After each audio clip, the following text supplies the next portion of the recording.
Chapter 974. The surface of the lightning was surrounded by countless white lights and contained a large amount of energy. Its speed was so fast that it exceeded the limit of the retina. Caught off guard, Superman was hit by the lightning head-on. Amidst the deafening explosion, Superman was sent flying like a toy. He rolled continuously, plowing a long pit more than 500 meters long and 1 meter deep on the ground. He knocked down 3 buildings and countless cars along the way before he finally stopped. Encountering a strong enemy, Superman was not afraid. Instead, he was happy. He was a warrior with a strong sense of honor. No matter how bad this woman was, he did not want to hit a woman, especially a pregnant woman. He really did not know how to do it, so he had no scruples about this new enemy.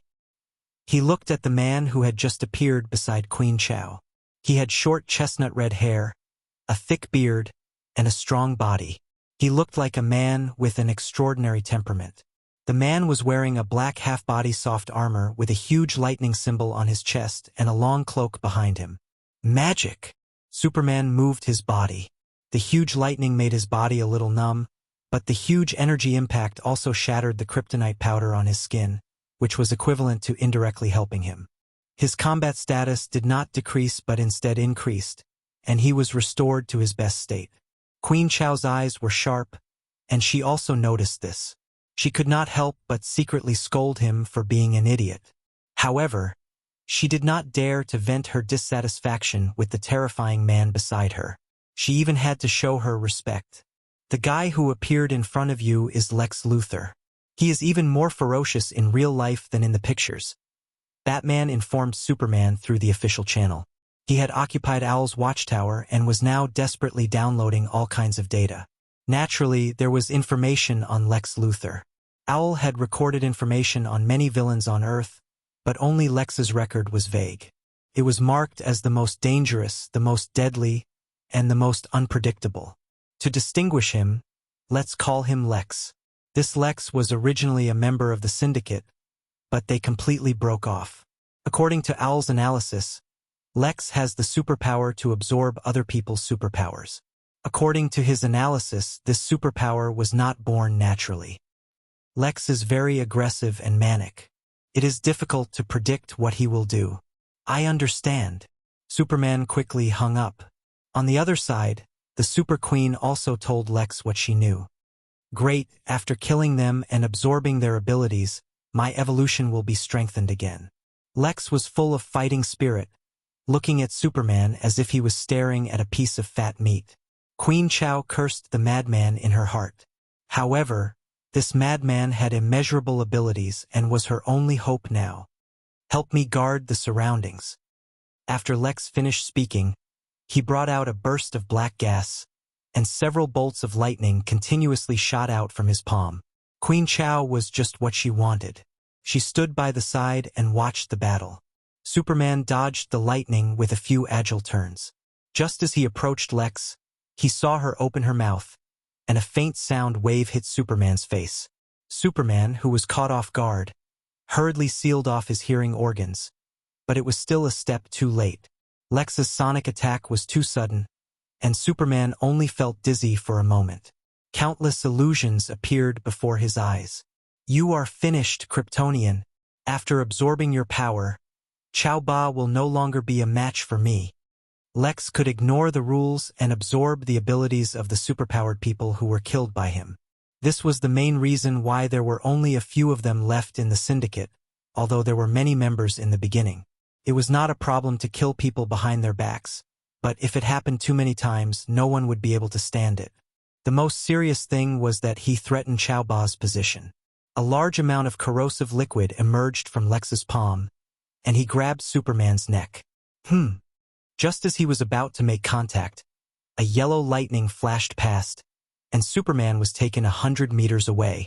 Of course, it was the Flash who rescued him. He had been running around the continent for half a lap, and now he finally showed his value. Lex was very knowledgeable. He had been coveting Johnny Quick's ability for a long time, and he knew very well what it was. The power of speed. This ability is also mine. Lex looked up to the sky and laughed wildly. Clark, how are you? The Flash asked in a low voice as he ran a little further with Superman. It's similar to the Black Canary's sonic attack. Put me down. I should have recovered. Superman was depressed. If the sonic attack's damage to ordinary people was 1, it would be 10 for people with super hearing like him. He did not expect the opponent to use this ability without warning. He was not prepared and suffered a great loss. Fortunately, the Kryptonians were known for their physical attributes, and their recovery was extremely fast. The discomfort was quickly fading. Phew! Seeing that Lex and the Super Queen were in hot pursuit, Superman suddenly flew up and turned around to face Lex. He then spat out a huge breath of ice. At the same time, the Flash on the ground threw a lightning bolt. Lex sidestepped the lightning bolt, and then used a fire ability that nobody knew who he got to counter the ice breath. The two opposing energies quickly consumed each other in the air. Chao Ba could no longer stand aside and watch the show. She waved her lasso and attacked the Flash. The Flash dealt with 2 attacks and soon found out that it was a pregnant woman. He cursed his bad luck. He was kinder than Superman. He fought with fear and was even at a disadvantage. On the other hand, Superman had the upper hand. He could get a steady supply of energy from the yellow sun, while Lex could only extract energy from his own cells. Both sides were at a disadvantage. Lex saw that the Flash was restrained by the Chao Ba and realized that this was a good opportunity. He forced Superman to retreat with a few moves and turned to attack the Flash. Of course, Superman would not just stand by and watch. The battle changed from 1-on-1 to 2-on-2. Lex was extremely insidious. He did not even care if his companions were injured. He repeatedly blocked the Chao Ba in front of him, forcing the hero to withdraw his attacks, while he took advantage of the situation to attack. He had a lot of means of attack. Super strength, super speed, super endurance, flying, magic, sound waves, vibration, venom, acid, flame, ice, lightning, physical and non-physical, and some conceptual abilities. All kinds of messy abilities gathered in one body. A special ability that could ignore both friend and foe, and could cause all living beings within a 10-meter radius to bleed, tormenting them to the point that they couldn't take it anymore. As Barry fought with him, he felt that his body under the protective suit was bleeding. Blood flowed down his crotch and he felt like he was having his period. However, because his battle suit was red, it wasn't too obvious for a while. Superman's body was different from that of the people on Earth. This kind of bleeding was stopped at the genetic level. Chao Ba had a rendezvous with Owl before, so she was wearing less. The exposed skin was bleeding under the effect of the ability. If she continued to bleed like this, she would definitely be the first to die. She hurriedly shouted for Lex to change his ability. Chapter 975. However, Lex's mind didn't seem to be very clear. His external performance was that he had too many abilities, and he couldn't fully master these abilities. Sometimes he used them just right, but most of the time he used them in a mess. Among the 4, the 2 heroes were holding back. Queen Chao was in the center of the battle circle. She wanted to run, but unfortunately, Lex had to firmly hold her back and use her as a shield. The scene was extremely tense for a while. The 2 heroes repeatedly wanted to let Queen Chao go from the battle. Her own desire to escape was also very strong, but Lex didn't let her go. The fight was a mess. As they fought, Lex suddenly remembered that he had an ability.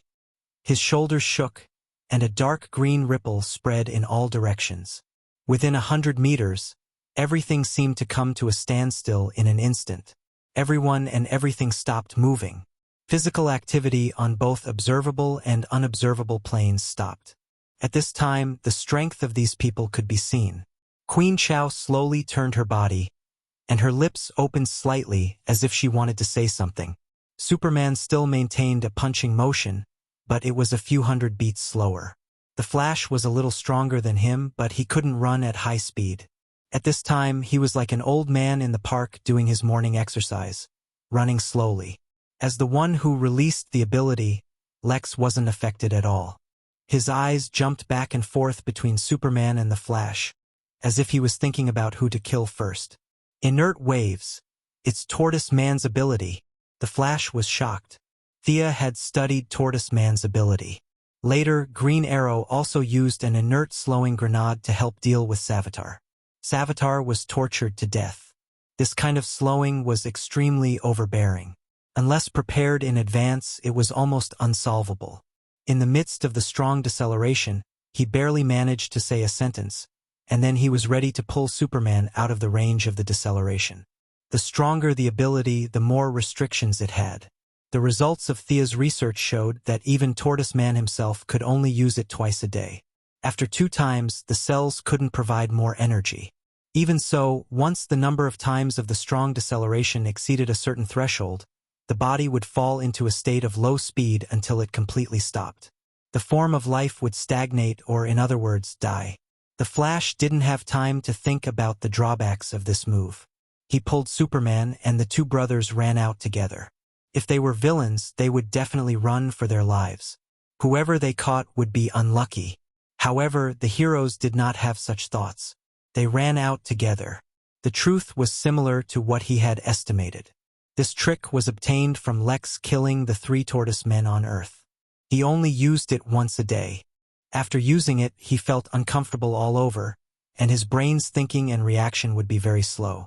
After obtaining this ability, he had used it twice, and the aftereffects were too great. After a long time, he had almost forgotten that he had this ability. This time, his attack was successful. His body was not affected by the speed reduction. With a look of ecstasy, he pounced on Superman. Less than 100 meters away, the Superman Flash ran for a long time, but Lex caught up in an instant and easily dodged Superman's fist. There was a blue electric light in his palm, and he grabbed Superman. A golden lasso, like a swimming dragon, came down from mid-air and entangled his fingers when they were half a meter away from Superman. Just as Lex was wondering why the Super Queen wanted to stop him, he found that the lasso was different from the one he knew. Before he could think about it, he felt the lasso pull hard and throw him in the opposite direction. The unparalleled force sent Lex flying hundreds of meters away. Without the support of his ability, the deceleration was impossible. Several people regained their normal ability to move. The Flash and Superman had some ability to move in the strong deceleration, but the consumption was not small. In particular, the opponent's endless superpowers made them a little tired. Fortunately, the reinforcements arrived. Full body armor, a red cloak, and holding the true word lasso. The extraordinarily heroic Diana nodded slightly to the 2 of them and then looked at the Super Queen. Before she could ask, Lex flew back at a faster speed. "Your abilities are all mine." Diana could only join forces with Superman and the Flash. With the addition of the Valkyrie, the battle finally began to show an overwhelming advantage. The gods gave Diana a lot of characteristics, such as immunity to deceleration, confusion, and mental attacks. The rest of the wind, fire, and thunder resistance were all very high. Lex continuously used several abilities, but he couldn't affect Diana at all. Furthermore, the Valkyrie slashed his left arm. The wound was so deep that the bone could be seen, and the blood couldn't stop flowing. On the other hand, Superman and the Flash could take down the Super Queen no matter how restrained they were. The evil syndicate's complete defeat was right in front of them. Owl, who was hiding deep underground, and Batman, who was in the sky, saw the battle here. They felt that the battle had reached the end stage and started their own arrangements, ready to welcome the 3 post-Earth eras. Thea, who was far away on Mars, finally suppressed the evil world's will. When she saw Diana enter, she sighed. This was not the end of the battle, but the beginning. "What's the point of bullying them? You look like you've grown a lot. You're qualified to fight me." A wild and unruly voice sounded outside the few people, but before the voice sounded, no one saw anyone there.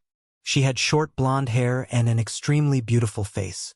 She wore a black dress and armor and held a blood-red long sword in her hand. The young woman looked at them calmly, or rather, she was looking at Diana. This unexpected enemy was not in the previous information at all. Whether it was the interrogation of the evil old butler, Nightwing's investigation, or Batman, who was still copying Owl's information, there was no mention of this enemy. But they all knew this woman's appearance. Not to mention them, even the South Pacific natives on Earth might know her. Wasn't this Miss Thea? It was just that her temperament was a little different. She was colder and more indifferent, as if there was no trace of humanity in her. She was like a sharp sword that could take people's souls. "You've finally appeared." Diana had expected this. She had been looking forward to this battle for a long time. Previously, the other party hid very well, and she could not find him at all. Now that he had revealed himself, there was only one thing left, and that was to fight. "You're going to challenge me? You've improved so fast. Is it because my counterpart helped you?" Black Thea sat on a stone, the blood-red long sword lying between her knees. Seeing that Lex seemed to want to speak, she waved her hand casually. "Go play somewhere else.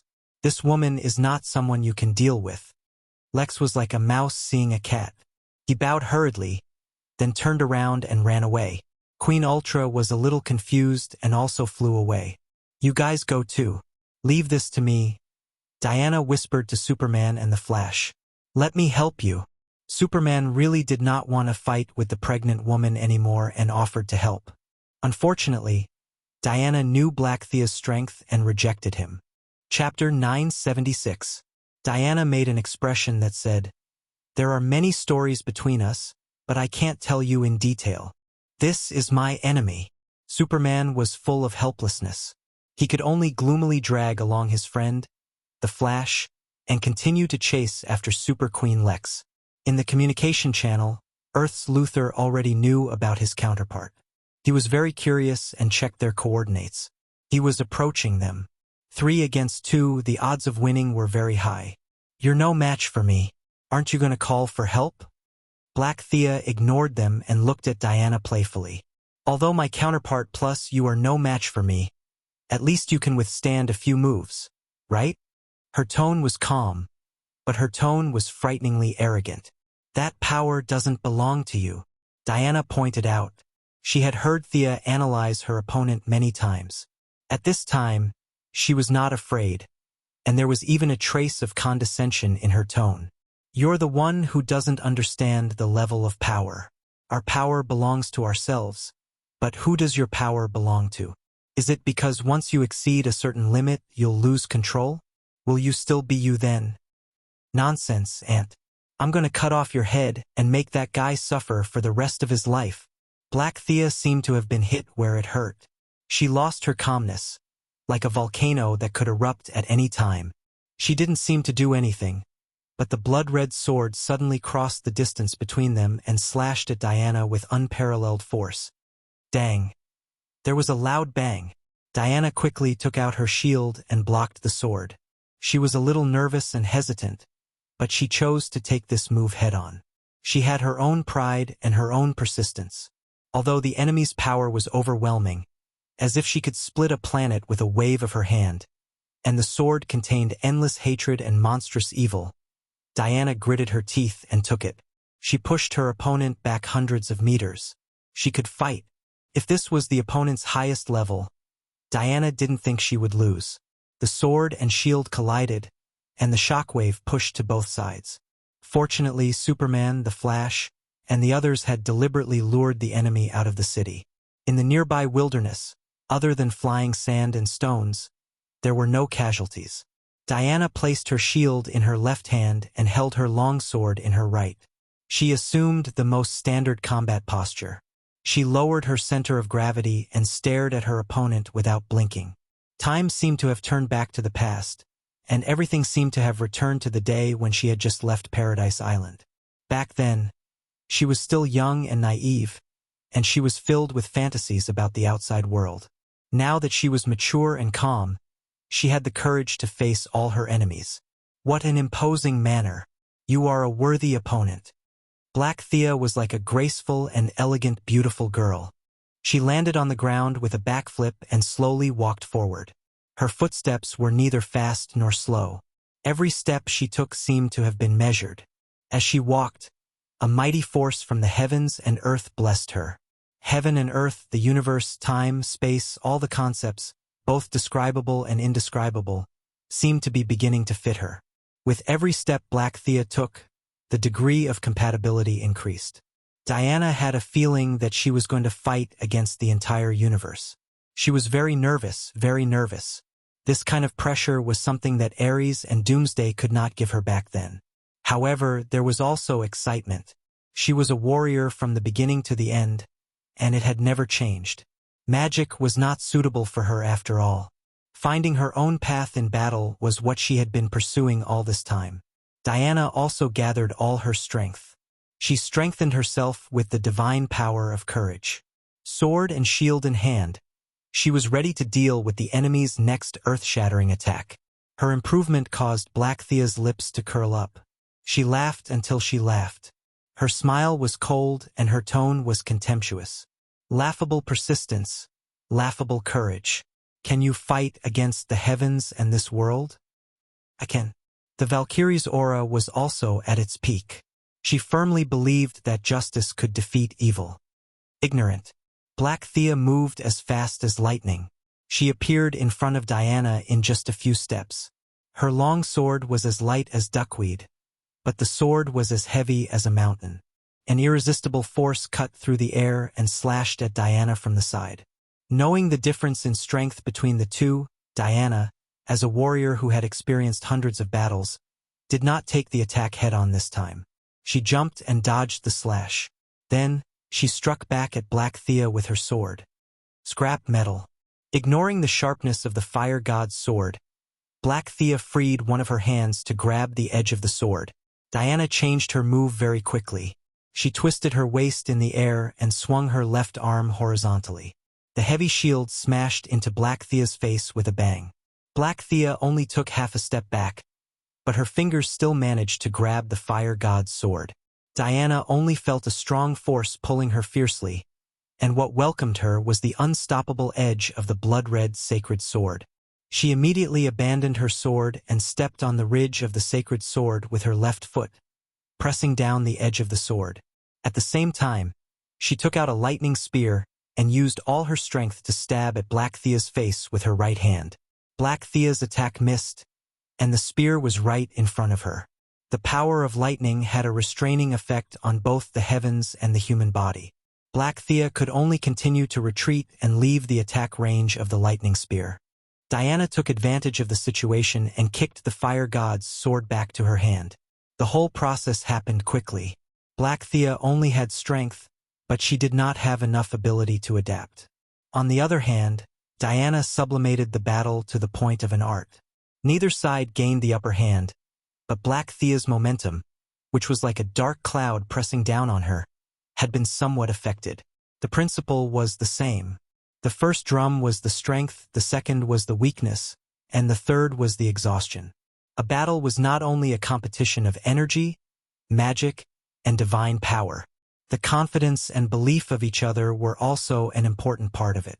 After defeating her opponent's spirit, Diana's confidence in herself increased a little. She no longer passively defended. She was as agile as a cheetah and continued to use the sword and shield combination that she was most familiar with. Divine power surged all over her body, and she charged forward with an extraordinary momentum. Black Thea did not expect that the enemy would attack first, knowing that she was at a disadvantage. She lost the initiative and could only block several consecutive attacks. However, unlike the young lady who was lazy, the Dark Thea did not dabble in so many abilities. She did not know anything about magic, technology, or the fifth dimension. Before she got the heavens as her host, she did not even understand the composition of this world. The world was like a thick layer of fog in front of her. In order to stand out in this evil world, she could only practice martial arts hard. After she got the heavens, in order to resist his erosion of her will, she could only continue to practice hard. She did not know how much willpower she had honed and whether it would work against the heavens, but she was indeed very skilled in martial arts. In just 3 moves, she stopped her decline and began to take advantage of her high level of strength and speed to counterattack. Diana was tired of dealing with her.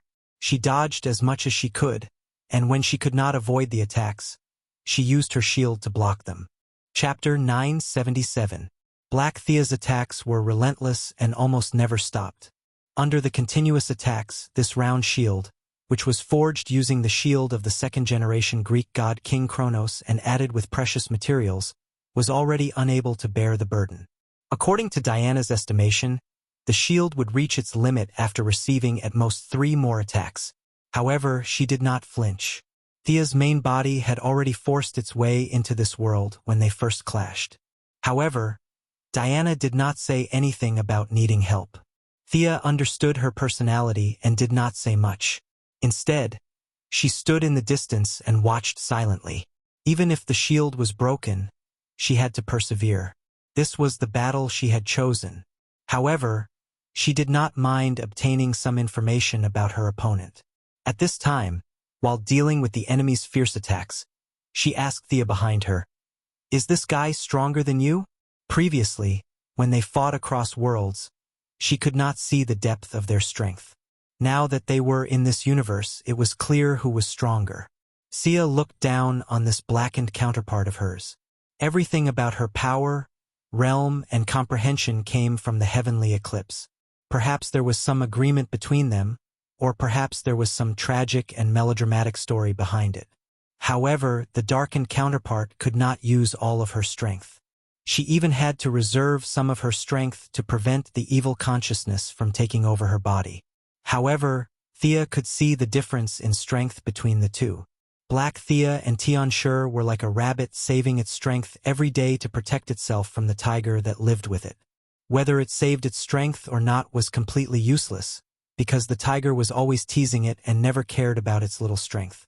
It would only take Tianshi a few minutes to seize control of the body. However, it seemed that he enjoyed playing the role of the weak in this game of possession and counterpossession. Now that Diana asked, in order to protect her lover's pride, Thea deviated a little and told a white lie. "If we calculate all of our strength, she is stronger than me, but not by much." Diana's fighting spirit was instantly ignited. It had been a long time since she had a proper battle with Thea. As proud as she was, she had to admit that there was a gap between the two of them. In order to take care of her, Thea had to go easy on her. Now, the two of them would rather stay together and watch soap operas than fight. It was really unnecessary. Now that she heard Thea say that she wasn't as good as the other party, Diana instantly felt that she was really awesome for being able to fight with the enemy for so long. Courage and perseverance were very important to one's state of mind. Once she let go of her burdens, her divine power seemed to increase exponentially. Her attack speed, strength, and endurance all increased by 20%. Black Thea didn't know why she suddenly burst out. She thought that she had been holding back before, so she also took defensive measures. As the vengeful spirit of God's predecessor, Tianshi advocated attacking. Black Thea's personality on Earth was also to attack again and again. After defending for 2 consecutive times, she discovered that Diana didn't have any powerful moves. She relaxed and changed her tactics to defend and counterattack again. Diana was quite familiar with the enemy's sword. Although the lines on the sword were bright red and the entire sword was pure black, she couldn't be mistaken. That was a holy sword, the pinnacle of all fantasy weapons. It was just that Thea's holy sword was pure white and holy. It represented light. Meanwhile, the dark version's long sword was filled with all sorts of negative energy gathered together to form darkness. Holy swords made of the same material would undergo completely different changes because they were wielded by different people. Why don't you understand? Your resistance is futile. With your poor vision, you can't even imagine such a grand and supreme power. Black Thea's original elegance turned into a harsh tone. Black Thea didn't know why Diana had such a strong belief to resist her. Didn't she know that she was just an ant in front of the Supreme? "You don't understand me at all," Diana roared angrily. Her divine power, which was already overloaded, increased by another notch. To a certain extent, she was fighting against the entire world with her own strength. Milady, who was watching from afar, had a new understanding of the Valkyrie's stubbornness. Sure enough, the privilege of seed burst belonged to the protagonist. If she was in Diana's position with that kind of strength, she would have run away a long time ago. Now, relying on her continuous seed burst, Diana caught up with Black Thea, at least for a short period of time. Her courage was almost tangible. For a moment, the Green Lanterns who were fighting all over Earth felt the energy in their lantern rings begin to boil. Diana replaced the first lantern ring's energy supply at this moment and made herself a living source of emotion. The Green Lanterns were greatly encouraged. With more than 500 Green Lanterns, their courage was fed back to Diana. This was the main reason why the Valkyrie could continuously seed burst. Black Thea held her sword with both hands. The pitch-black blade was shrouded in a thick layer of black gas. Her eyes were blood-red. She was not prepared to continue fighting. This kind of battle annoyed her. A cat was not a cat, and a mouse was not a mouse. She wanted to end it all. Hide if you can, little mouse. Black Thea's face was filled with anger. The aura around her holy sword was extremely tyrannical. She wanted to destroy this planet. Heavenly Eclipse could easily destroy a planet, and she needed to mobilize the power of Heavenly Eclipse. Separated by a layer, it was slightly slower. However, in the outside world, it only took an instant. Diana could not ignore it. Seeing that her opponent was about to destroy the planet, she bravely raised her shield to block it. Kaboom! The pitch-black holy sword hit the shield like a hammer. This shield, which could be considered the top divine artifact of the Greek pantheon, was finally overwhelmed. Countless spiderweb-like cracks appeared under the immense force. Diana had already expected this. It was just a shield. With the support of Thea's underworld, the goddess of courage said that divine artifacts were not much. She did not have time to feel sorry for the shield. She lowered her arms slightly to reduce the force. Then, she pushed Black Thea's attack from the side to the left. 100-meter-long black gas turned into a crescent-shaped slash. It brushed past the surface and flew into the distance, directly flying out of the atmosphere. Diana's shield shattered. She crossed her hands, and one sword turned into two swords. Her left hand slashed towards Black Thea's lower abdomen. Black Thea quickly dodged, but she did not expect Diana's right sword to entangle her like a snake. She had already used her moves, and this sword was at the peak of its speed. She only had time to tilt her head in the nick of time. With a soft sound, the sharp blade left a bloody mark on the left side of her face. It penetrated less than a centimeter into her flesh before it was blocked by her strong defense. However, this was the first time Black Thea had been injured. This sword had destroyed all of her pride. At this moment, her invincible image was interpreted as pretentious. She touched the blood on her cheek. How long has it been? She had forgotten that she could still be injured. She could no longer suppress her monstrous anger. A small patch of blue skin appeared in the middle of her jade-white cheeks. You can bleed too? Diana smiled happily. The corners of her mouth were slightly raised. Chapter 978. Thea felt that this smile was very beautiful and charming, but in the eyes of the dark Thea, it was mocking her. Ant, weakling, kill, kill. A dark energy that made people tremble surged out from the depths of Black Thea's soul, and a burst of violence acted on this planet, acting on this universe. That was a supreme power that did not belong to this world. Although it was insignificant to the supreme, both magic and divine power had to bow in front of it. Whether it was quality or quantity, there was a difference between heaven and earth. At first, it was only a few strands, but then it was like water released from a dam, uncontrollable. Black Thea's elegance and calmness completely disappeared, replaced by a fierce aura. At first, there was still a hint of struggle in her eyes, but unfortunately, it was quickly surrendered in front of the tide of evil thoughts. Diana gasped for breath as she watched the enemy's appearance change greatly, and she was powerless to stop it. She was very tired, her body was overdrawn, and her divine power was almost dried up. Her most powerful state began to rapidly fade after receiving Black Thea's earth-shattering sword. But she was not afraid. She was not fighting alone. The Dark Thea was transforming into the heavenly eclipse. She held the sword with one hand and pointed it at Diana.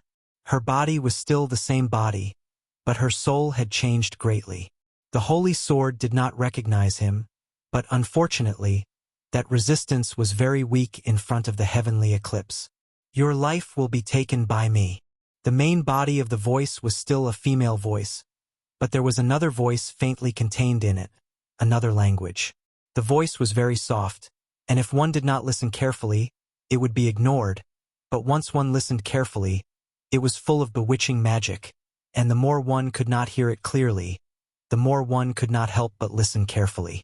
The language used by the heavenly eclipse was unheard of. It was the world's most simple language. In the Old Testament, it was recorded in the book of Genesis that the people of the world originally spoke the same language, and they tried to build a tower to heaven, the Tower of Babel. In order to stop the humans' plan, God made the humans speak different languages, but because the construction work could not communicate, the plan failed. This story was partly imaginary, but part of it was true. At least, Thea, who pondered about the creation of the world every day, felt that it was normal. In the beginning, there were only a few lives, so it was normal to speak the same language. For the sake of the development of life, God had created his own language so that they could communicate and improve faster. This was completely understandable. Thea reckoned that if she were to do it herself, she would definitely be able to learn how to create characters, hunt, make clothes, and build houses. The faster and better his world developed, the more he would benefit. For someone like her who placed benefits above all else, she couldn't wait to enter the interstellar era. How could she be reluctant to use words? The language that Tianshi spoke was the most ancient, a language that had been passed down by God. It was simple and heavy, and every syllable contained wisdom. This was a language that not even ghosts could speak. Thea hid in the distance and secretly memorized a few sentences, preparing to study it when she had time in the future. It wasn't that she didn't want to hear more, but it was time for her to leave the stage. Diana would deal with the normal Black Thea, while she would deal with the half-Black Thea and half-Eclipse. Ghost would be the last to deal with the full Eclipse. This was the result of her discussion with Ghost. After all, they had come all the way here. It would be inappropriate if they didn't fight at all. Moreover, she still had to show her strength and make Darkseid, who was watching in the dark, wary. A verbal agreement was still not enough.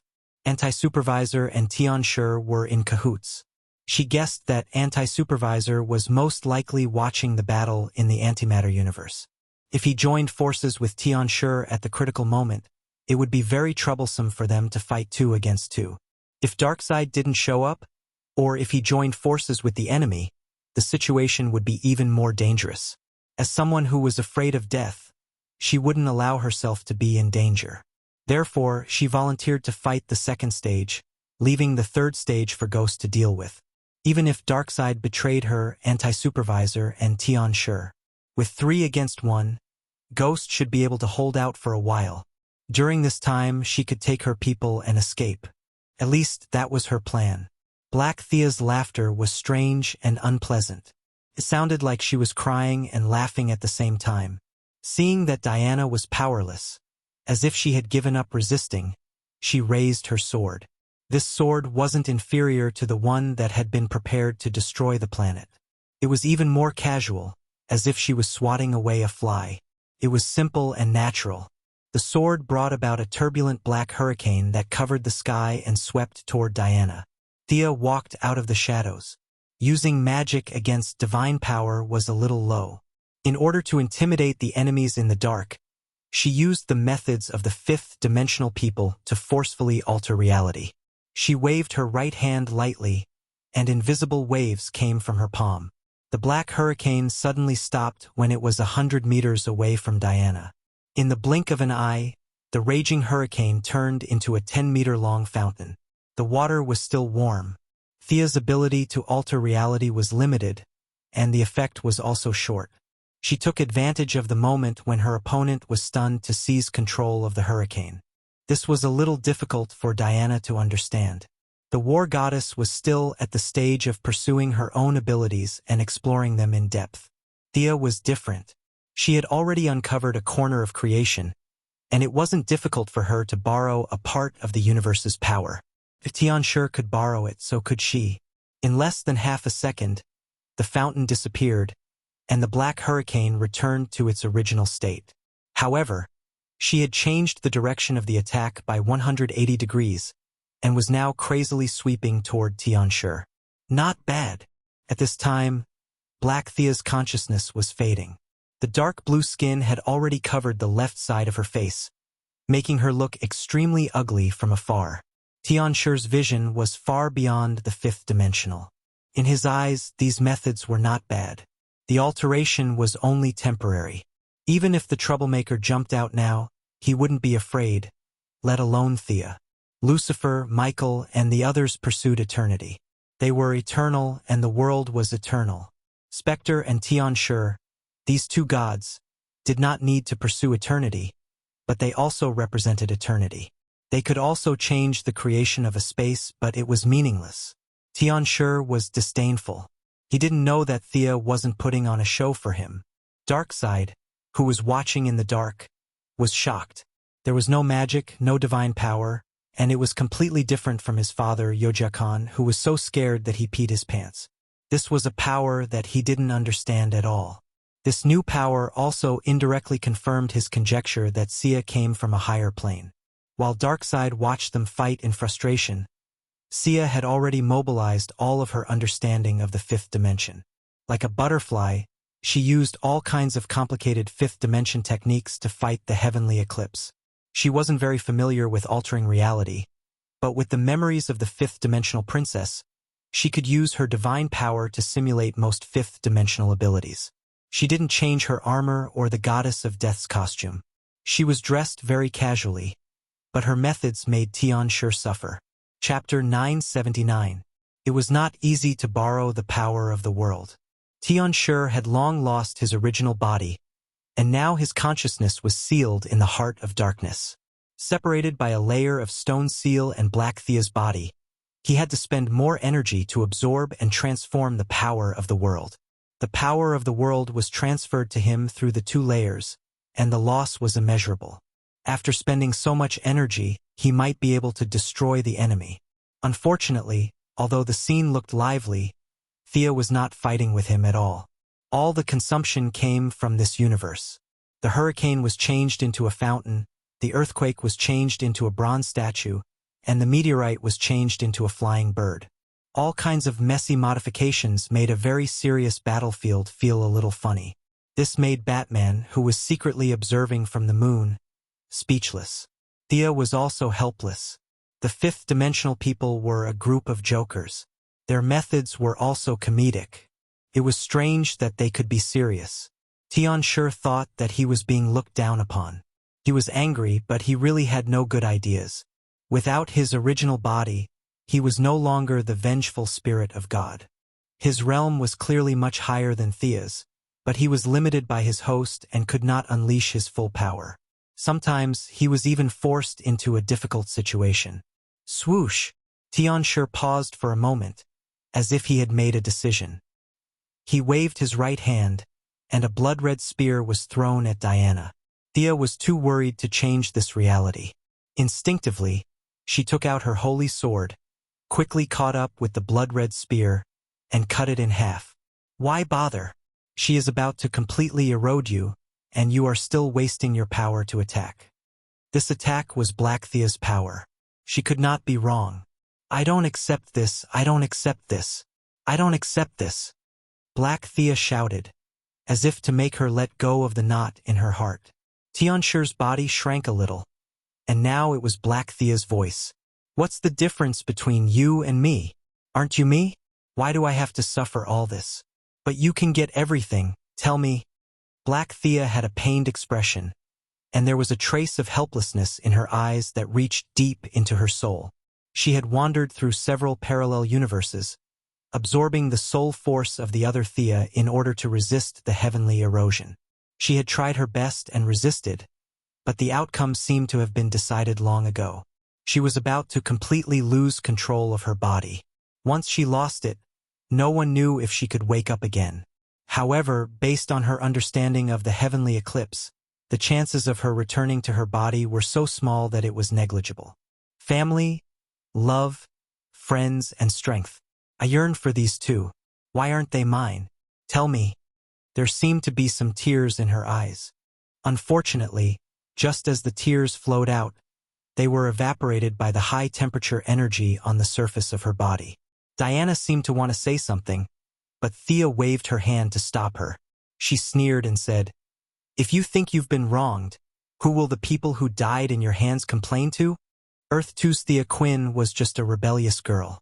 She had just resolved the misunderstanding with her father. Her life was trampled on by you. Who can she complain to about her life? Earth 10's Thea joined the army. She had a bright future ahead of her, but she was also killed by you. Do you know how her family and her brother felt? Earth 30's Thea was the lover of the superhero Archer Kid. She was also cruelly killed by you. How do you explain her life? Earth 39's Thea. Thea listed them one by one. There were a total of 7 parallel universes where Thea had been killed by her. Thea did not exist in other universes. Even Superman and Batman did not exist. For example, Earth 26 was a cartoon world. The superheroes there were Captain Carrot, Rubber Duck, and the like. It was a very cute world. For example, Earth 50 was the world of the Justice Overlord Superman. Star City was razed to the ground. Naturally, there was no Thea. Could be said that there were only 9 people who had survived to adulthood. The 2 of them were the only 2 survivors. If I didn't have the power, I would have been killed by you. What right do you have to cry here? Thea was very unhappy. Very unhappy. If she was a hero of pure justice, she would have comforted her and used her mouth to clear her name. She did not have such a habit. She scolded her directly. After all, she was going to be corrupted. Tianshi would eventually take control of her body. Trying to reason with her? There was no need for that. She had a vague thought. Destroying all of her counterparts would be beneficial to her future path. However, she was not sure what the benefits were. She raised her sword and pointed. One wrong step led to many wrong steps. You passed your misfortune on to others. Today, it is time for you to taste the consequences. Look back at the mistakes you have made all these years.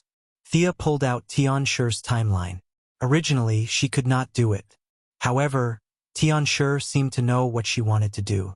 Instead of stopping her, he was very cooperative. Black Thea's past life began to appear one by one. The evil world could turn a good person into a bad person. Old Robert and Moira, who were originally half black and half white in this world, basically maintained their original state. However, Black Thea was influenced since she was young. She longed for power, especially after it was revealed that she was not a descendant of the Quinn family. The family conflict escalated to the extreme. After that, with the help of her kind father, Malcolm, she joined the League of Assassins. The League of Assassins here was a public welfare organization that was willing to help others and eliminate evil. The Ninja Master was a kind old man who could be elected as a moral model. Black Thea had a happy time here, but she did not give up on the pursuit of power. Later, she found clues about Tianshi in an ancient book. After going through a lot of hardships, when she found Tianshi, she realized that there was no such thing as a free lunch in the world. Her realm and power were raised to a realm that she could not even dream of before. The result was that she and Tianshi became symbiotic. With a determined personality, she tried to break out of this situation. She began to use the ability given to her by Tianshi to find a solution. She traveled to every corner of Earth 3 and found the Holy Sword on her journey. She killed people of the same race to strengthen her soul foundation. Later, she experimented with the fusion of multiple abilities on Lex. Could be said that she had put in a lot of effort for this. Unfortunately, it was all in vain. In the face of Tianshi, the resistance of mortals was too weak. Her past was revealed one by one. Black Thea's psychological defense was directly shattered, and the process of Tianshi seizing her body accelerated. Thea also said in her heart, "Hurry up, hurry up." Once Tianshi came out and the spirit boss appeared, she could go to the side and rest. Simulating the abilities of a fifth-dimensional person for a long time was very tiring. After all, she was not a fifth-dimensional creature. Unexpectedly, things did not go as she wished. Just when the blue skin was about to cover her entire face, the speed of erosion stopped and even took a small step back. Chapter 980. I want to fight with you. I won't be satisfied until we fight. Black Thea's expression was pained, but Tianshi's invasion was temporarily suppressed. It was unclear how deep her obsession was. Before Hija was about to lose everything, She relied on her tenacity to not admit defeat and slammed on the brakes. This caused the young lady, who was about to call it a day and go back to rest, to choke and cough. Eris sighed. She couldn't refuse Tianshu's challenge. Even the goddess of death had her pride. You asked for it. Why do you have to do this? Tianshu is using me to destroy your confidence. Wouldn't it be better to just leave quietly like this? Thea's tone was relaxed, but she also raised her aura to the peak. She wanted to cut the Gordian knot and get rid of Tianshu as soon as possible. This time, she didn't borrow the power of the universe. Instead, she used her own divine power. The entire universe seemed to tremble slightly because of her all-out effort. She didn't need to look to know that she was the focus of the multiverse at this moment. The Heavenly Father in the realm of God, Darkseid, the few top-ranked archangels, and the great demons. The Observer in the observation realm, the Anti-Supervisor in the antimatter world, the Endless Family's big brother Fate, and even more world lords outside the 52 parallel universes. Their attention was probably focused on her. Black Thea always felt that she could borrow the power of the universe. She was very powerful, but this view wasn't completely correct. The power of the universe was indeed powerful, but the strength of an individual couldn't be ignored. Borrowed power and one's own power were two different concepts. Thea could use her own power to cover the rules of the universe here. Heaven's will and people's will had to stand aside. Although it wouldn't last long, it wouldn't be a problem for her to fight. The Seven Lantern Corps received a warning in advance and landed at the rear. The light from their rings slowly disappeared, and their emotional energy was covered by the divine power of death. However, Hal Jordan was still brave. After the energy from the lantern ring disappeared, he knocked down the divine power ring with a right hook. He used facts to prove that he was still a good man even without the lantern ring. On the other hand, the Flash also ran back to the base camp. The divine power of death had also cut off his connection with the space of speed. Without speed, it was too dangerous to wander outside. The originally blood-red sky was covered by black clouds, and bone-chilling cold rain continued to fall. The flames of war in the entire world suddenly stopped, and everyone hid in the dark, trying to figure out what this strange phenomenon in the outside world meant.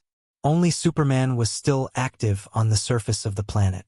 Superman's energy belonged to him, and he was unaffected. Lex, who was being chased, could not.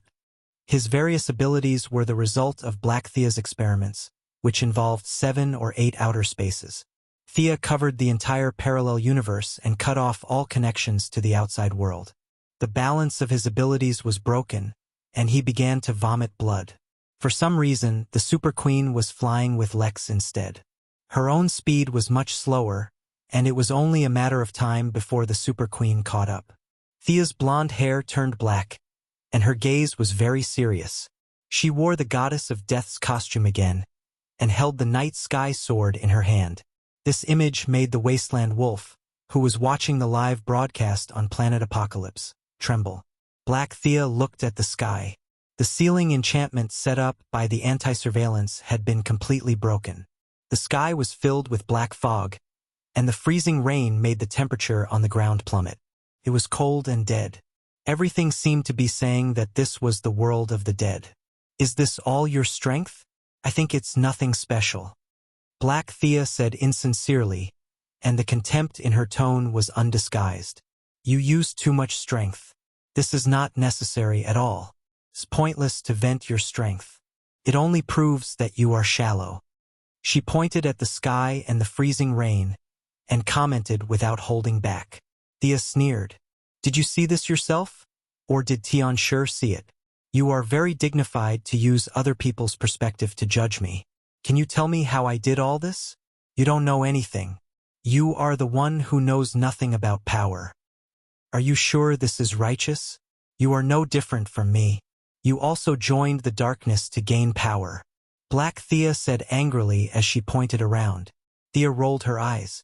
She was too lazy to argue with such a simple view of good and evil. Batman wore a black cloak every day and didn't sleep at night to scare people. Who said he was evil? There were good and evil people, but there was no such thing as power. Especially in modern society, the right to speak was in one's own hands. If one said they were righteous and did not violate their bottom line, then they were righteous. Stop talking nonsense. Let me see if you only know how to talk big. Thea's figure gradually blurred and disappeared from everyone's sight. Black Thea hurriedly used her own methods to search around, but unfortunately, she found nothing. She was a little anxious and hurriedly asked Tianshi in her body, "Where is she? Is she going to sneak attack me?" Tianshi smiled sinisterly. "A sneak attack is definitely going to happen, but where is she now? You are really asking me. How is that possible? Even you can't find her whereabouts? Is she not in this part of the universe?" Black Thea didn't expect Tianshi to say that he couldn't do it. Even if Tianshi was sinister and cunning, he wouldn't lie. He represented God's previous spirit of vengeance. His pride wouldn't allow him to lie. Tianshi thought about it. At first, he didn't want to answer, but seeing that Black Thea seemed to care about this question, he could only say, "It's most likely some kind of death domain. I don't understand that domain. After all, I can't die. I can create death, but I won't study the meaning of death." Tianshi replied casually. As long as God was still around, he would always exist. What kind of death could affect him? There was no power in this world that could kill him. He was very calm and even looked at the outside world with interest from his soul. Black Thea felt uncomfortable. She was jealous and envious. Endless resentment filled her chest. Why did she have this kind of power that could make Tianshi's eyes light up? It was obvious how rare this ability was. Most importantly, this ability belonged to her, and there were no side effects. "I suggest you move a bit. Your body is starting to stiffen. Haven't you noticed? Idiot." Tianshi reminded her in her soul. Only then did Thea realize that she seemed to have fallen into a mixture of quagmire and spider webs. There was not a single ray of light around her, but she could feel countless threads rushing towards her. They were weightless and extremely light. However, there were simply too many of them. Every time his body came into contact with a thread, his body would become slightly heavier. What kind of attack is this? She waved her holy sword and kept hacking at the threads around her. "She is making you undead. Your body will lose all life force in less than 3 minutes." Tianshi didn't mock her. His tone was very serious. Chapter 981. "You mean that I'm going to die? How is that possible? I've been immune to magic for a long time." Black Thea didn't believe him at all. Magic was nothing more than a toy to her. Even without Tianshi, her own vision had long since surpassed the limits of what magic could contain.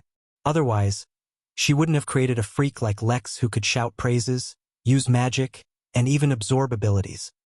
Actually, it's not magic. It's something more complicated. She used the law of causality as well as some other rules. These threads are all from the people you killed. Your peers traveled back in time to give them a chance to take revenge on you. I might be wrong about other things, but I definitely won't be wrong about this hatred that seems to be carved into the depths of your soul. As God's previous spirit of vengeance, Tianshi was also astonished at how Thea was able to draw out a portion of revenge from death. This wasn't Thea's revenge, but rather the revenge of those who died in vain. They crossed timelines and attacked from different points in time. What Tianshi didn't say was that he had been tricked by Thea. Not only had Thea browsed through Black Thea's life, she had even planted a nail in Black Thea's timeline and detonated it during battle. Previously, Tianshi had allowed Thea to see her peers' pasts in time in order to attack his host's confidence. However, he didn't expect that Thea would be so sly. "Lend me some more of your power. Let me break through here." After half a minute, Black Thea noticed that something was wrong with her body.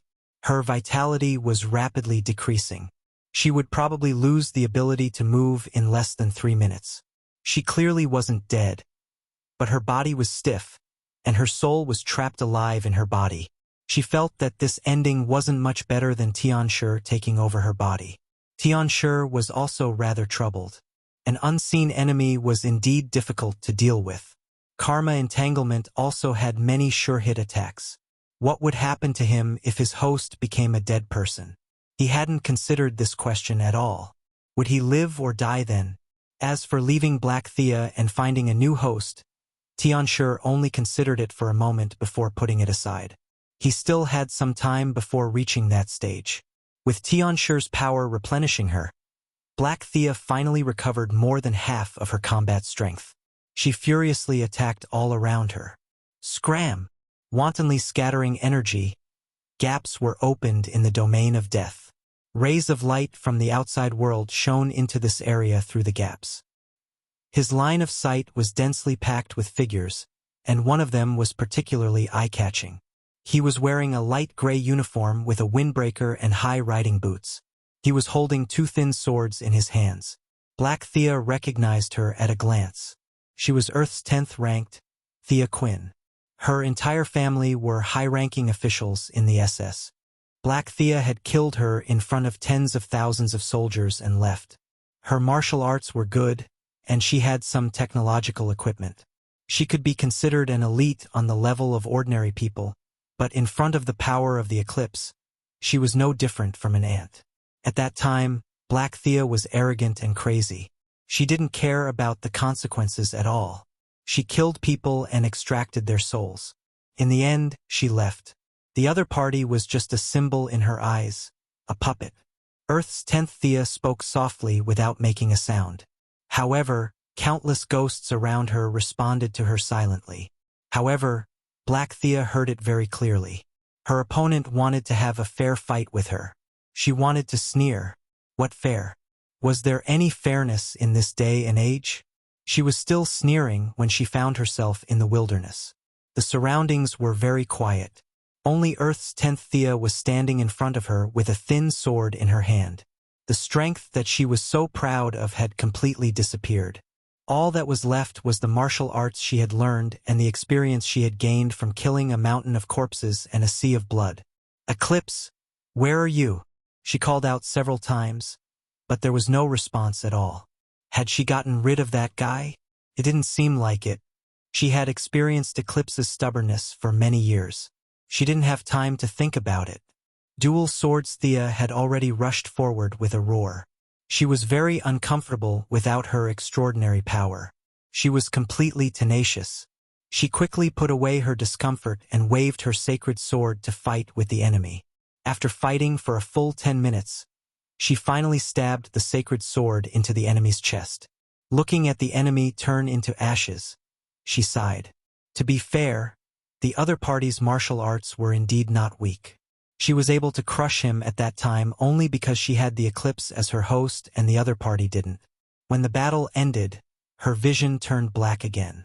The bone gangrene in her body once again connected to her soul. "Are you okay?" Eclipse asked strangely. "I'm fine." Black Thea vaguely understood something. She waved her sacred sword as usual. In less than 3 seconds, she entered that strange space again and fought with the other Thea. After ending the battle in that strange space, she returned to her body. The time in the outside world matched perfectly. Eclipse, who was using her body to observe the outside world, didn't notice anything strange. When she entered that strange space for the 8th time, she finally saw the main person. Thea was waiting for her. There were 7 other people with different expressions around her. They were either standing or lying down, looking at her. "What is your purpose?" She couldn't help but ask. "I thought about it. Even if I don't like you, I still want to save you." How? With your skills? Black Thea was disdainful. "If it weren't for the fact that you had so many strong people in the universe, you would have died under my sword." "Bah, don't think I didn't investigate. Taking into account the difference in the flow of time between the 2 worlds, I was already a new god when you got the Heart of Darkness. How much of Eclipse's power could you use? I'm afraid you're only awake for 1 or 2 hours a day. From the beginning to the end, you've never caught up to me." Even if she wanted to help her, she couldn't admit defeat verbally. Sia had always been puzzled. She had been driving so crazily that even a tough guy like Darkseid would come up with a bunch of nonsensical ideas to find excuses for her, such as higher dimensional life forms, the daughter of the god of creation. Her improvement speed in the eyes of the world was insane. How could this guy be so much stronger than her? Now that she saw the other 7 Thea, she realized that they were all the same age. There was no one like Thea Quinn who was in her 80s or 90s. This meant that their starting point was about the same. Their starting point was the same.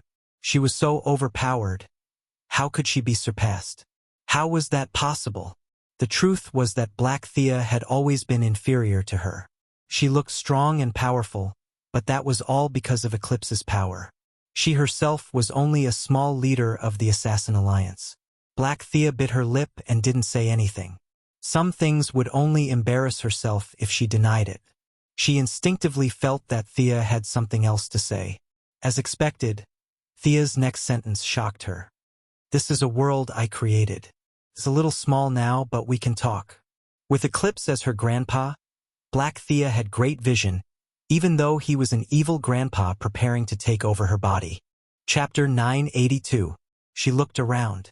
The other Thea were all ordinary people. They didn't think that creating a world was difficult, nor did they understand the hardships involved. However, Black Thea could see many things. This place was really simple. Even if she used too much force, the world would collapse.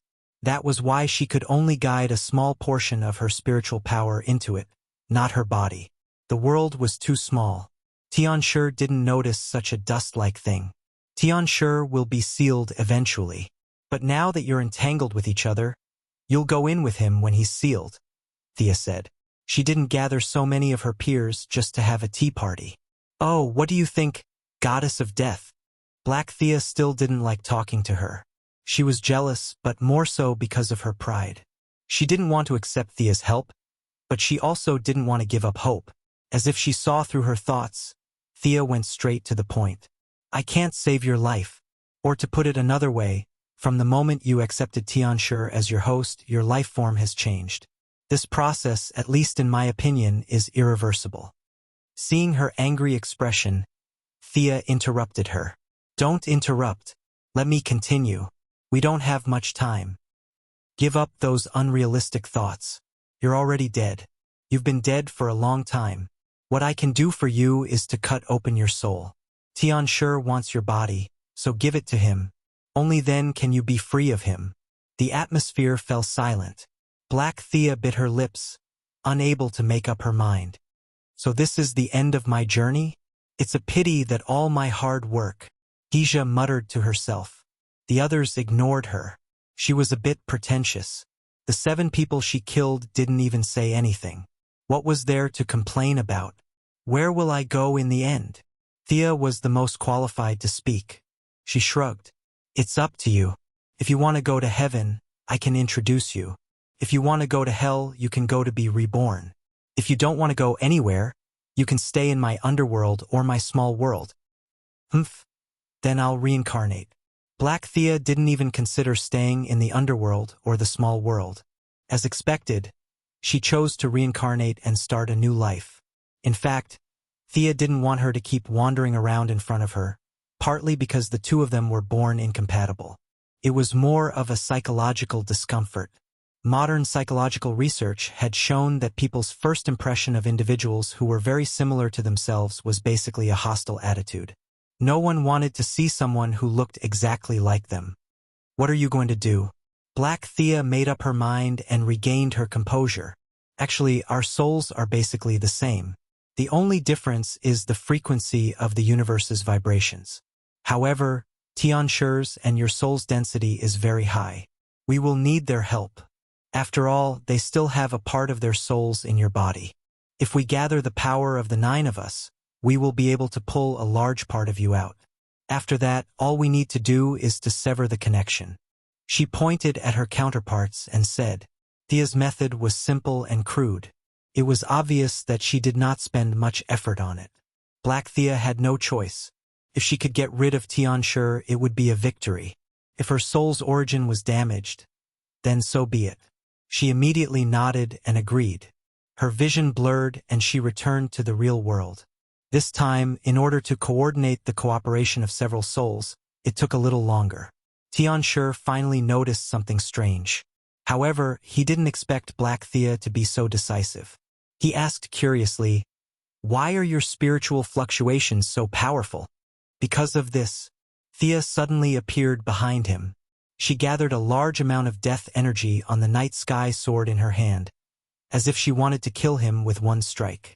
Tianshi was shocked. He didn't dare to say that he could ignore an attack with the death attribute. After all, there was no goddess of death for billions of years. He had never tried it before.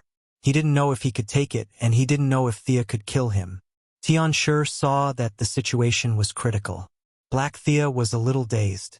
Before he could communicate with her, he forcibly controlled his body to dodge to the left. This time it was easy to control, as if it was his own body. He was slightly stunned. At first, he thought that Black Thea didn't resist, but in a tenth of a second he saw the answer. Black Thea's turbid soul was pulled by 7 thin black lines.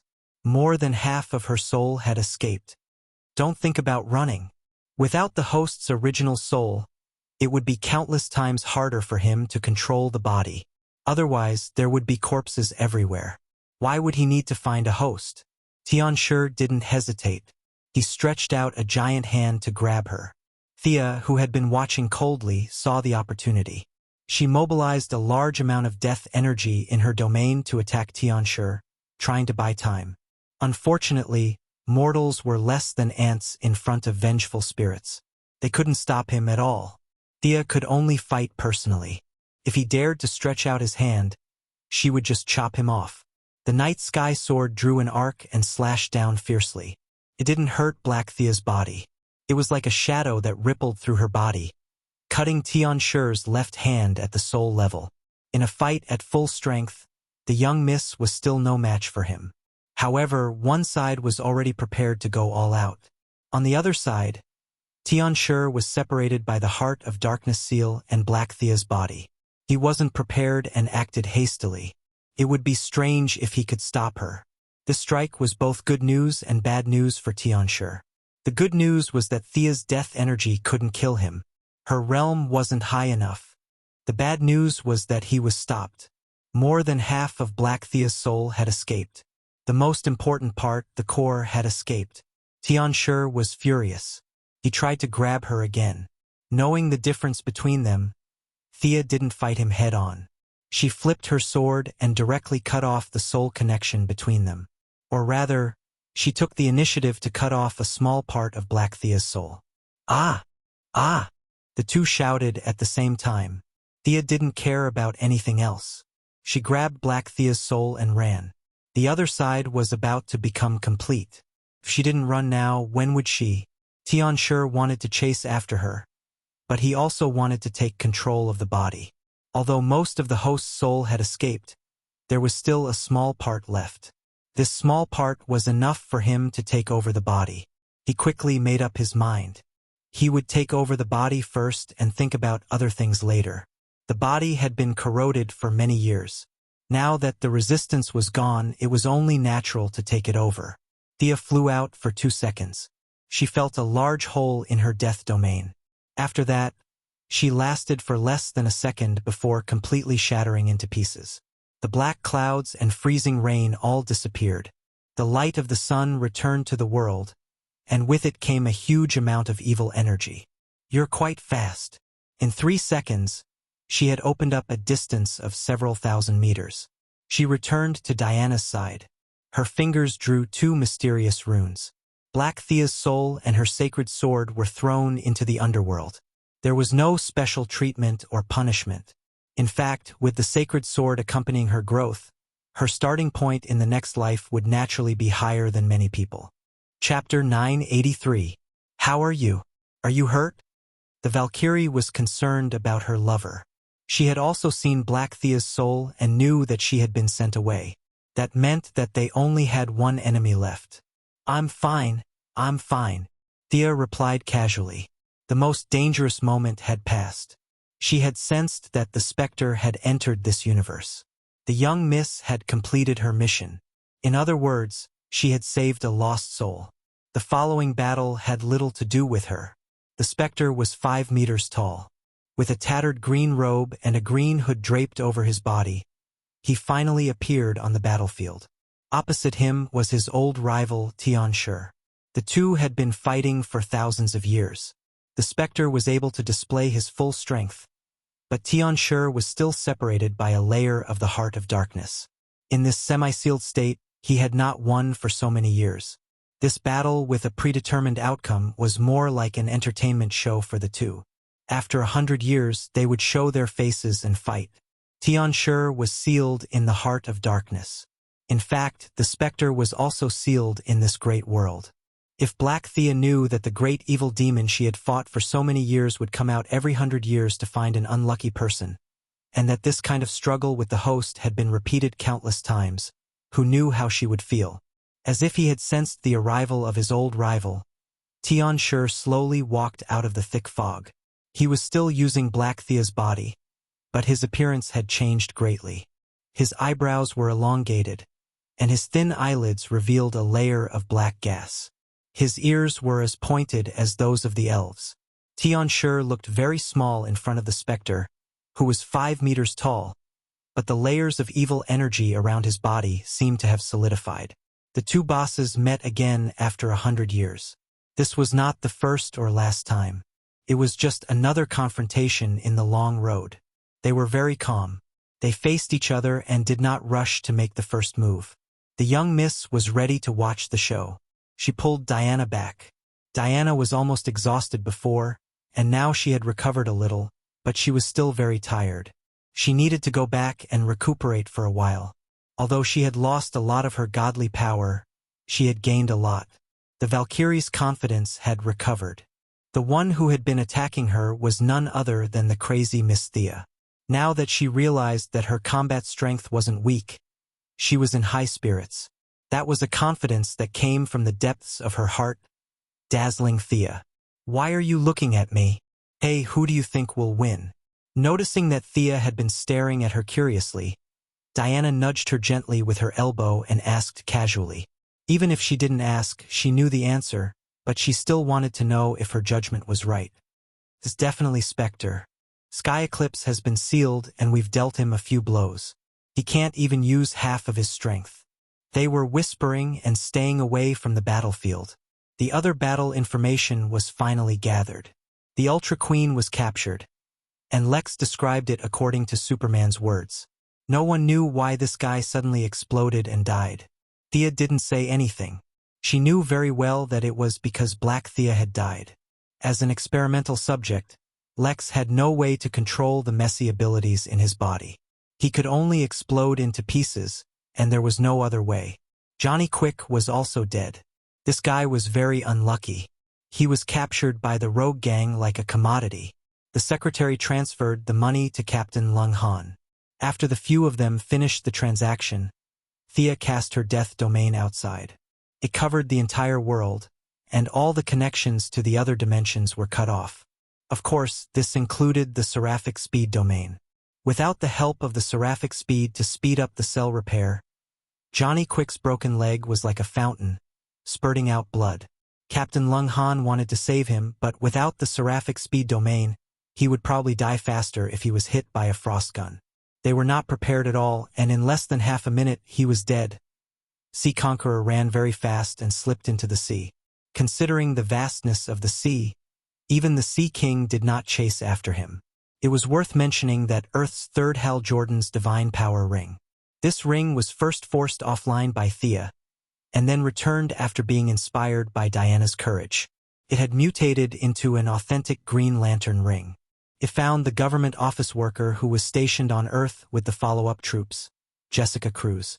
Perhaps Diana's feminist ideology had influenced the ring, or perhaps it was the ring's own choice. In short, the first female Green Lantern was born. The evil syndicate was completely crushed, and Earth-3 ushered in peace and justice.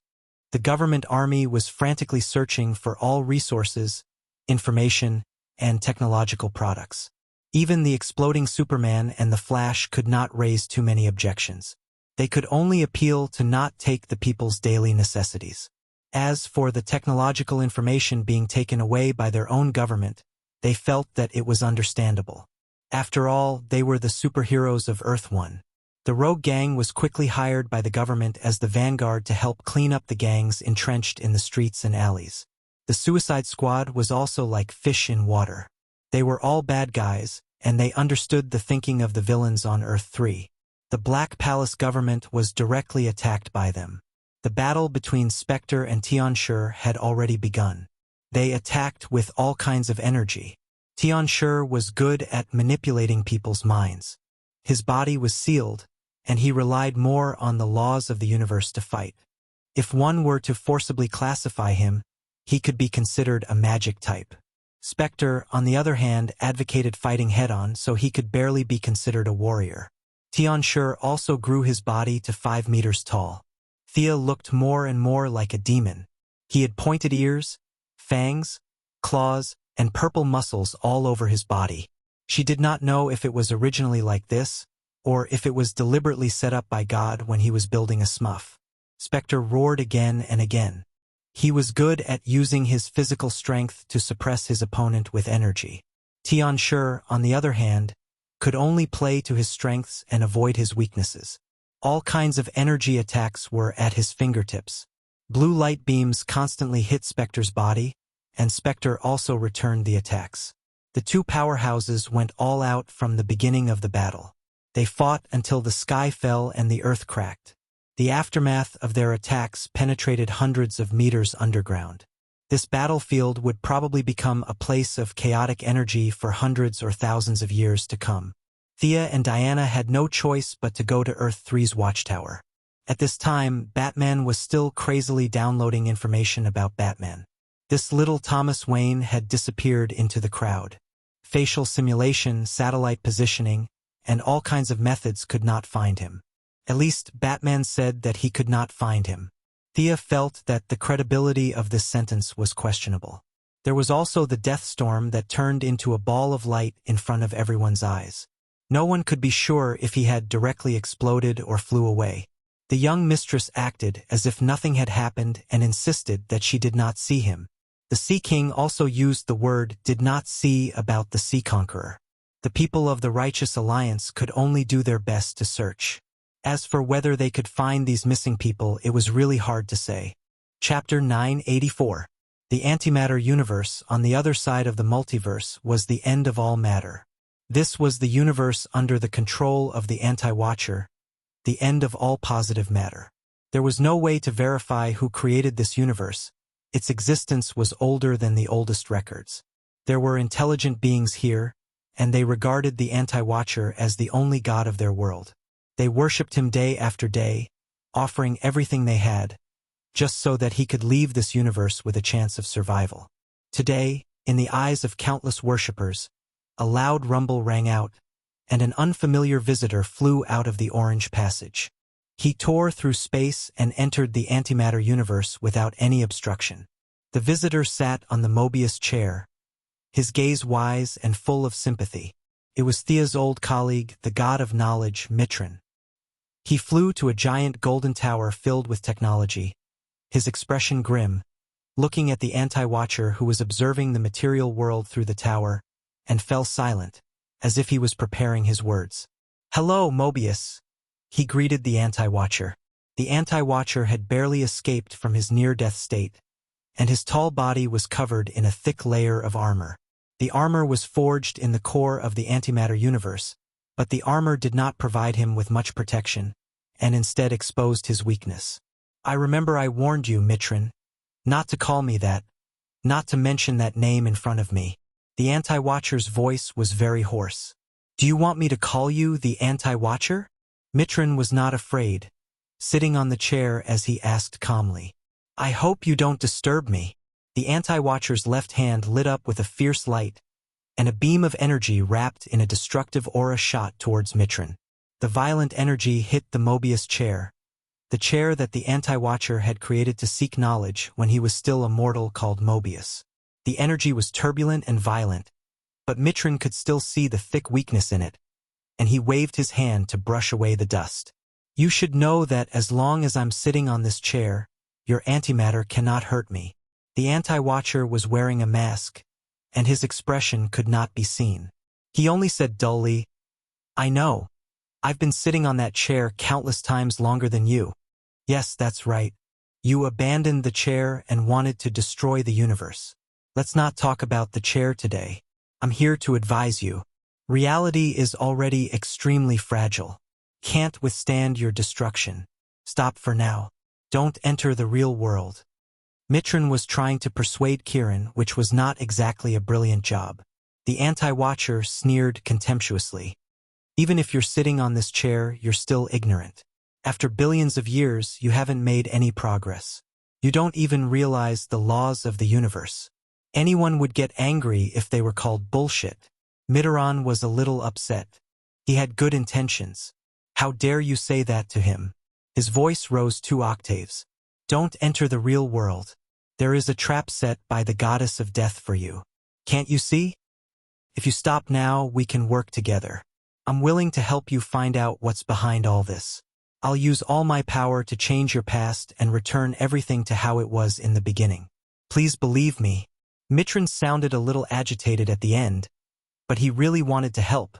Pitiful worm, your knowledge comes from this chair, and you don't have that kind of power. The anti-watcher was unmoved. He put on his cloak tiredly, like a warrior about to enter the battlefield. Stop. Mitran blocked his path. If you enter the real world, do you know who's waiting for you? Why are you so stubborn? Darkseid? Or the goddess of death? Or the heavenly father you serve? Humph. The anti-watcher's words shocked Mitran.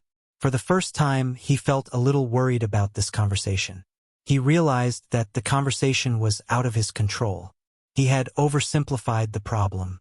There was probably a deeper game behind this. They all want me to enter. Can you stop these wills? Get out of my way. Boom! There was a loud bang, and the anti-watcher did not attack. Instead, a surge of energy came out of the Mobius chair. Mitran left the chair for the first time in hundreds of millions of years. He fell to the ground in a bloody mess, and his consciousness quickly stagnated. He could only vaguely see the anti-supervisor taking a small step in front of him, and a few intermittent words such as fate, cycle entered his ears.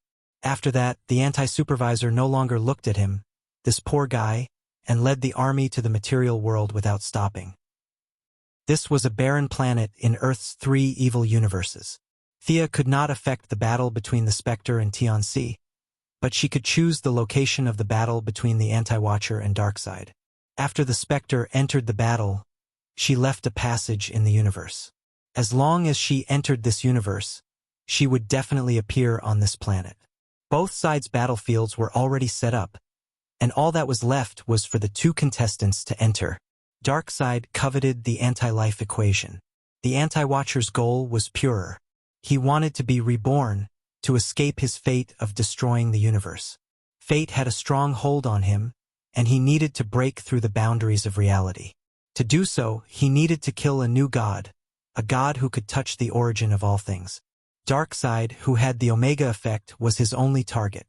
The conflict between both sides was irreconcilable, and only the fall of one side could end everything. Thea added fuel to the fire, the Heavenly Father acquiesced, and many archangels and great demons had their own agendas before the battle was finally decided. As the main contributor to this battle, the 2 powerful beings of the multiverse who were about to fight to the death also tacitly agreed to her choice of battlefield. A barren planet was more convenient for killing each other. The Apocalypse Star's army had entered this universe through the only passage a minute ago. Darkseid did not appear until the Anti-Watcher entered the universe and entered the battlefield. His subordinates did not find anything amiss. Only then did he open his mother box and descend into this universe. The Wasteland Wolf led the Apocalypse Star's army and faced off against the Anti-Watcher's elite forces. The moment the 2 sides clashed, the battlefield was littered with corpses. Neither the Anti-Watcher nor Darkseid made a move. They were sizing each other up and waiting for the Goddess of Death and the Spectre to leave this universe. If the young mistress did not leave, the 2 of them would not dare to fight without restraint. What is that? It's as evil as Tianxi, and it seems to be 2 different types of energy? Diana had barely touched the top level of the new gods. She could vaguely feel the world's consciousness cheering as 2 sources of evil had descended into this universe. Chapter 985. Thea pretended to be confused. One of them is Darkseid, but the other one is very blurry. It looks like the Anti-Watcher who escaped during the Night of Darkness. He has been watching us all this time. What should we do? Superman asked. They were too far away, and even with his supervision, he could not see across several galaxies. Of course, Sia could not say that they should just sit back and watch the show. She pondered for a moment and said, "It's a good thing that their battle is not on Earth. A battle of this level is not something that can be decided in a short period of time. I think Darkseid has a good chance of winning. Darkseid is also our enemy, right? What will happen to this universe if he wins?" The Flash asked. This time, Thea thought about it carefully. Even if he wins, he will use up half of his divine power. We new gods are fundamentally different from the Anti-Watcher. Even by the most objective estimation, Darkseid will be seriously injured and will not be able to recover in a short time. In fact, she was thinking that Darkseid should go into seclusion after obtaining the anti-life equation. He could conquer the world any time. Sharpening the axe would not delay the work of cutting firewood. Uncle De would know this simple path. He did not care about this little bit of time. Everyone in the Righteous Alliance looked at each other. They had sacrificed themselves to fight against Counter-Supervisor, but in the end, they found that the big boss had been pulled away by someone else, and the one pulling the monster was another big boss. They were a little dumbfounded by this complicated situation. Even Batman, who had prepared 100 plans, did not expect this situation. Right now, the Anti-Watcher that they wanted to eliminate had been called to the side by Darkseidra for a fight. What should they do in this situation? Batman did not like things to get out of hand. The other party was too far away, and he could not see or touch them. He could only focus on what was in front of him. He pointed at the Spectre Eclipse fighting on the screen and asked, "Who are these two people? Where is your counterpart?" Thea told the story of her counterpart from the beginning. The heroes sighed, but they weren't too surprised. Superman's counterpart and the Flash's counterpart were so bad that it wasn't too surprising to have Thea's counterpart. Young boys and girls who thirsted for power opened up some ruins and were then possessed by demons. This kind of common story filled countless movies, animations, and games. It wasn't anything new, so they accepted it very quickly. Apart from the fact that this demon seemed to have a powerful background, everything else was understandable. Only Batman had a different train of thought. He scratched his chin. Part of the creator's emotions? Can you be more specific? Thea smiled bitterly. This has nothing to do with our current situation. Your thirst for knowledge has broken through a certain limit. Bruce, this is not good. You have strayed far from your original intention. Really? Batman lowered his head and thought about it. He did not find any problems, but he had been searching for answers too much recently. The secret of the new god, the secret of the lamp ring, the secret of the end metal. There were too many things to study, and many of them lacked basic information. This information was too far away from his world, so there was no progress in many of them. I'll go help the Spectre. You guys pack up. This mission is officially over. Thea joined the battle between the Spectre and the Spectre Eclipse. They had to fight quickly. Darkseid and the Anti-Supervisor were trying to kill each other with their gazes, but neither of them made a move. Thea soon understood their concerns. She could only join the battle again and quickly seal the Spectre Eclipse. Then, she returned to the original universe to watch their livestream. The Spectre Eclipse was already weaker than the Spectre Eclipse. With Thea joining the battle, the Spectre Eclipse was even less of a match. The Spectre Eclipse said that Thea could be his host, which meant that their powers could be partially connected. At this time, both the Spectre Eclipse and the Spectre Eclipse were 5 meters tall. To cooperate with the battle, Thea also enlarged her body. She held the Night Sky Sword and slashed the Spectre Eclipse's shadow attack. "Cooperate with me, Goddess of Death," the Spectre Eclipse said. As the Spectre Eclipse spoke, a patch of green appeared in her palm. It contained a trace of supreme power. She had been studying the Stranger's silver coin and the Judas contract. She immediately felt the purity that was beyond words. Since the Spectre Eclipse wanted to fight, she would not refuse. Thea put away her sword and jumped behind the Spectre Eclipse. She patted the Spectre Eclipse's shoulder and transferred part of her death power. The green beam of light was surrounded by a spiral of black death gas. Like a high-speed drill, It pierced through the Spectre Eclipse's shield and pierced a big hole in his abdomen. The death power and the Spectre of God's vengeance worked well together for the first time. Thea estimated that if she became the Spectre Eclipse's host, the two powers would combine, and there would not be many people in the world who could defeat her. Even if the Spectre Eclipse was summoned by the cult of death-seeking again, she and the Spectre Eclipse would be able to take it down. However, the Spectre Eclipse belonged to the Spectre Eclipse. At her level, it would be too low to be the host. The Spectre Eclipse had transformed Black Thea's body into a pure energy body. Not a single drop of blood was shed. However, the death power and vengeance Eclipse's wounds were giving him a headache. You are indeed powerful. But Death Goddess, do you dare to look me in the eye? Your counterpart is still struggling in my body. Come and help her. The Spectre Eclipse's voice was very soft, as if he was mumbling. Thea hid behind the Spectre Eclipse without a word. She would have to be an idiot to look him in the eye. Even an idiot would know that this was a big move. As for the part of Black Thea's soul that was trapped, she could only pray for the best. Her shameless actions almost made the Spectre Eclipse spit out blood. The little bit of God's power he had hit the Spectre Eclipse. Since they were both from the same department, the Spectre Eclipse was naturally not afraid of this thing. She accepted it calmly and even absorbed a part of it.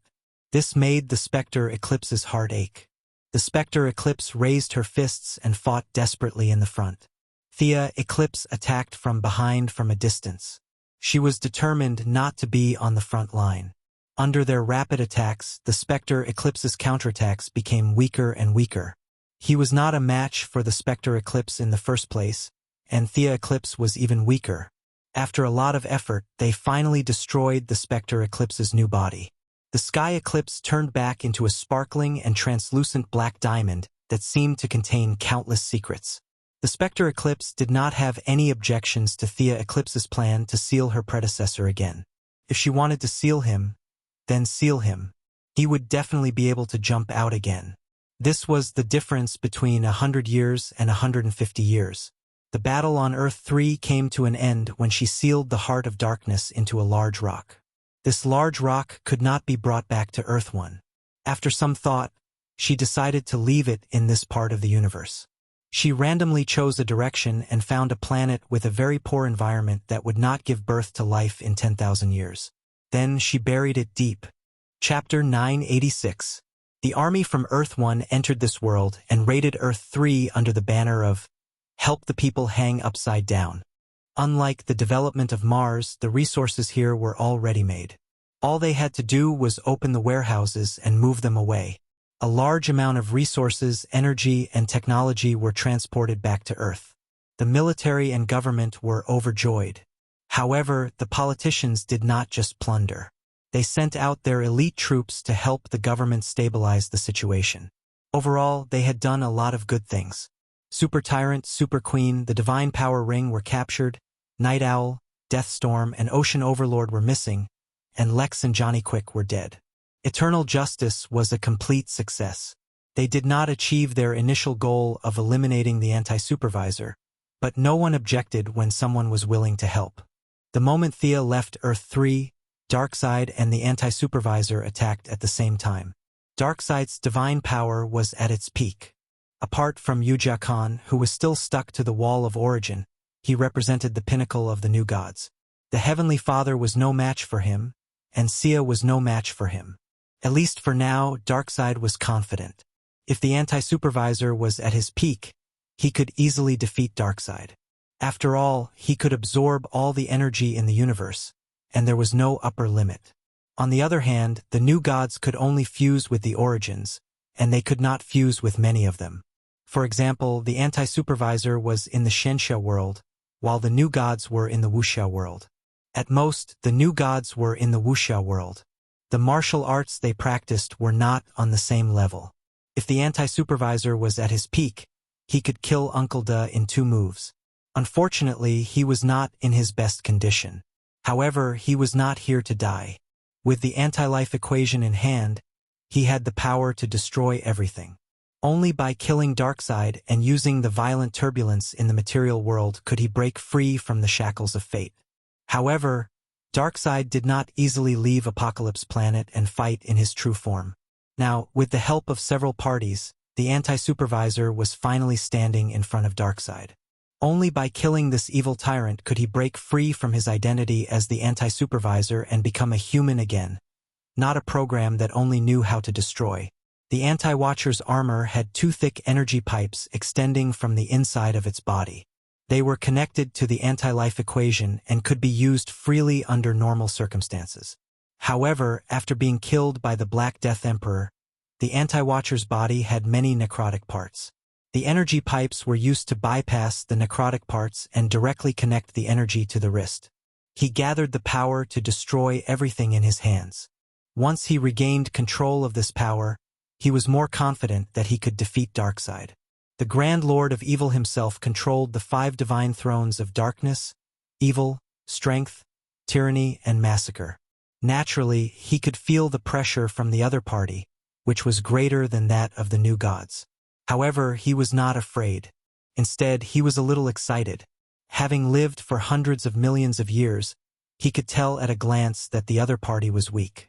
If he couldn't defeat such an enemy with only a sliver of health left, then he wouldn't be able to survive. TSK. Chi. Omega Ray was the first to attack. Once it did, it would unleash its strongest attack. 2 blood-red rays hit the Anti-Watcher's armor. As a powerful being of the multiverse, even Omega Ray couldn't do much to him. However, the armor shattered, revealing the stiff muscles on his shoulders.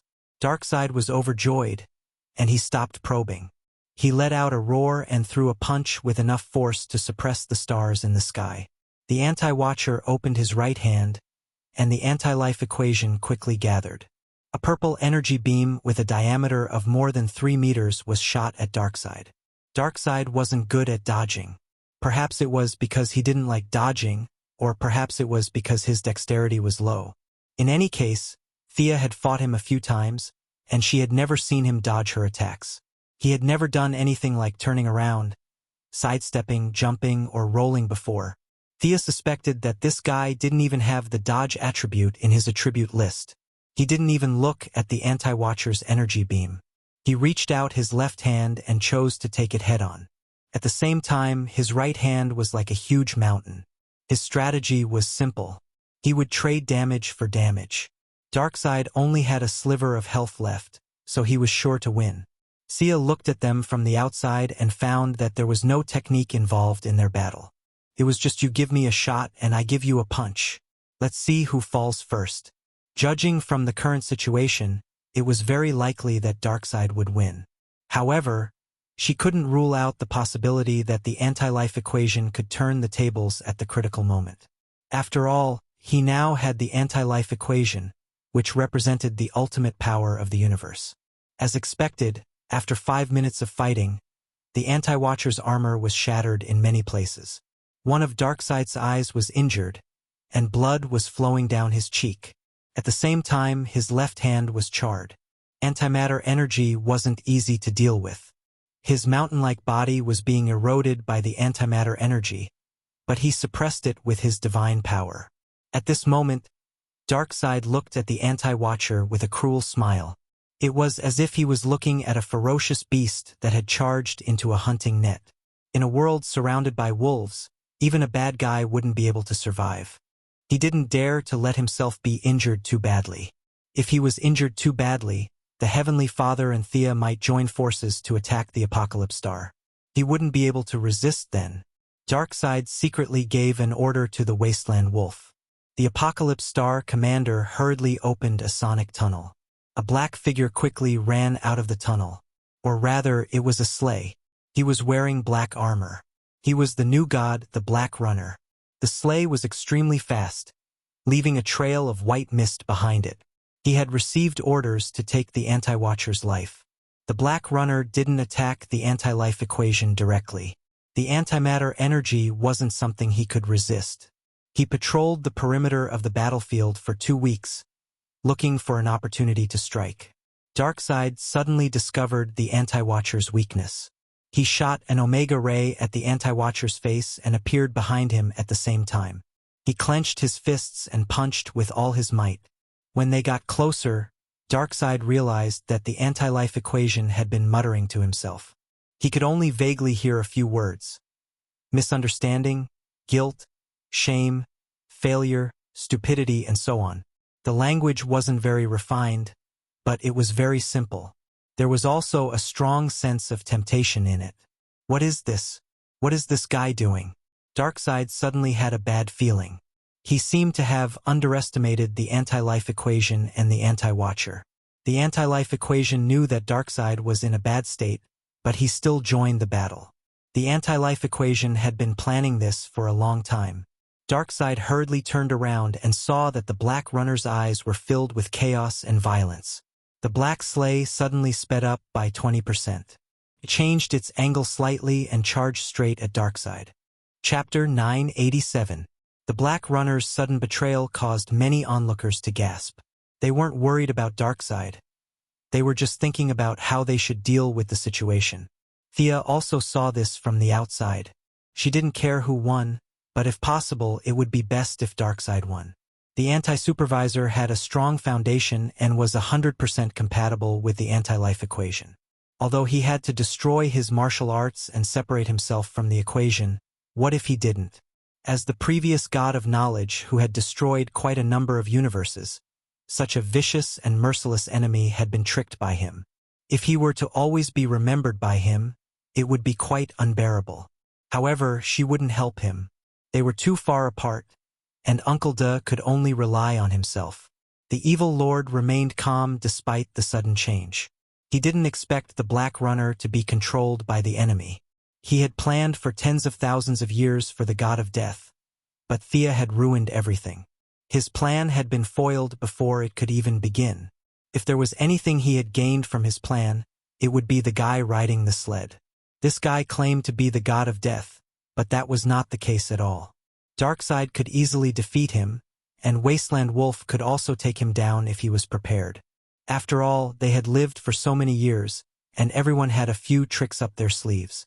If the Black Runner was the god of death, then this god of death was too weak. Darkseid prepared for tens of thousands of years with this question in mind. It wasn't until Thea entered the underworld that he realized he had been fooled by the Black Runner's nonsense. This guy was definitely not the god of death. Although the Black Runner had all kinds of problems, Darkseid had studied him for tens of thousands of years and was certain of his abilities. This guy was extremely fast and could cause instant death to any target he came into contact with. It wasn't difficult to deal with him. All Darkseid had to do was put up a defensive barrier, regardless of the nature of the barrier. On the other hand, if he wasn't prepared, he was indeed very strong. When Darkseid knew he was going to fight the anti-supervisor, he was prepared to use the Black Runner as a backup, but he didn't expect to be tricked. Due to the anti-life equation, not only the Black Runner, but even his apocalypse demons had turned against him. Only his second uncle, Wasteland Wolf, still had his own will, but he was having a hard time holding on. The situation was very unfavorable. Not only the anti-supervisor's army, but even his own apocalypse demons had turned their weapons against him. Should they retreat or continue fighting? According to their previous habits, they could retreat now, leaving behind the Wasteland Wolf to cover their retreat. As for whether or not he could survive, that was not within their consideration. However, there was a subtle change today. Darkseid's greed for the anti-life equation had overshadowed everything else, especially when he saw the anti-life supervisor put on a show for him. He was desperate to get his hands on the anti-life equation at all costs. Thea could use the divine power of death to cover the entire world's laws, and Darkseid could do the same. Suddenly, a monstrous evil suppressed all laws, and a violent aura floated in every corner of the universe. Anxiety appeared in the hearts of all intelligent life. Every life felt a tremor from the depths of their soul, as if they were sitting on top of a volcano that was about to erupt. Stimulated by the great evil, the Great Plains Wolf finally broke free from the influence of the life-reversing equation. When he saw the apocalyptic demons flying towards him, he subconsciously wanted to run. However, he immediately remembered that his nephew was still not far away, so he turned his head to take a look. Not good. Boss had no intention of retreating at all. This was very unlike the Revelation Star. However, he didn't have the guts to run. All he could do was help Darkseid clean up the small fries. Black Runner. Only then did he realize that the god of death, who was on the same side as him, had become his enemy. Stop him. Buy me some time. Darkseid, who was usually a man of few words, was really anxious now. He had to say a few more words. At the same time, he didn't stop attacking the Anti-Life Supervisor with his giant fists that could shatter planets. The Anti-Life Supervisor's armor, which had been forged in the depths of the antimatter world, was completely shattered, but he didn't care. It was good that Darkseid didn't run away. He didn't put all his hopes on the Black Runner, and he was also fighting back with all his might. The Great Plains Wolf's heart was about to jump out of his chest as the two multiverse-level beings fought with their lives on the line. There were simply too many enemies. There were so many of them that he couldn't see the end of them. He had to rely on himself to stop so many enemies, including the elusive Black Runner. Idiot! Useless! Thea, who was watching from the outside, and Darkseid, who was in the middle of the battlefield, cursed at the same time. The Black Runner used the shadows of the Apocalypse Demon and the Anti-Life Supervisor's army to bypass the Great Plains Wolf. He was as fast as lightning. The Great Plains Wolf could use his hatred to fill the space around him and slow him down, but the Black Runner ignored him completely. He increased his speed to the maximum and charged straight at Darkseid. The Anti-Life Supervisor sneered. As the former god of knowledge, he knew how the Black Runner attacked. He grabbed Darkseid tightly with both hands, not letting him break free. In the blink of an eye, Darkseid only managed to turn his body slightly before he was hit by the Black Runner. The thin figure crashed into the giant. It was like a speeding car crashing into a mountain, but this time the car was unscathed, and the mountain was about to collapse. Darkseid wasn't the apocalypse. He didn't have a god to rely on. Even death attacks could still hurt him and even take his life. The Black Runner's sleigh left a huge wound under his ribs. The black aura of death began to invade his body. Darkseid tried his best to suppress the injury, but it didn't work. His face was pale as if his life was about to come to an end. The Anti-Life Supervisor laughed loudly. His voice was so hoarse that it sounded like he was sawing wood, but he was very happy. He could almost see himself becoming a human again. Freedom had never been so close to him. He didn't care if killing Darkseid would cause a commotion in the multiverse. Darkseid, you idiot, had played such a good hand. Thea cursed. She wanted to return to Earth 3, but unfortunately, Darkseid had gone berserk, and the evil world had regained its original form with his help. It was even stronger than before. The worlds will remembered the experience of being suppressed by her and was now resisting her entry. The Anti-Life Supervisor glanced at the outside world as if he wanted to see the expressions of the onlookers. But to prevent any accidents, he looked at Darkseid again. The evil lord's deity position was very suitable for him. He was separated from his position as the Anti-Life Supervisor and the Anti-Life Equation. Of course, he wasn't going to be immortal again. Darkseid's deity position was tailor-made for him, and he wasn't going to give it up. Chapter 988. The counter-supervisor lowered his head and was about to absorb Darkseid's essences. He was no stranger to capturing essences to create the Mobius chair. In fact, he was very familiar with it. After identifying the 5 essences in Darkseid's body, he thought about the order of absorption. Suddenly, he saw a dagger sticking out of Darkseid's rib. The dagger was golden, and time seemed to be flowing within it. Whose dagger was that? He, Darkseid, the Wild Wolf, and the Black Runner did not have a dagger around them, so who could have stabbed Darkseid? He instantly realized the problem. Darkseid had stabbed himself. He was delaying the death from the wound. The counter-supervisor realized it too late. Just half a beat. Darkseid's weakness was gone. He jumped up and punched the counter-supervisor in the chest. He then stabbed his left hand into the counter-supervisor's chest and tore the counter-supervisor in half. Thea, who was watching from the outside, felt her teeth ache. She recognized the dagger. It was a divine weapon that the Egyptian gods had created to take revenge on Darkseid. She had given it to Batman after that. According to Batman, he had stabbed Darkseid with the dagger. Logically speaking, the dagger should have been used up. She did not expect him to keep it until now and even recover some of its functions. On one hand, he was suppressing his injuries.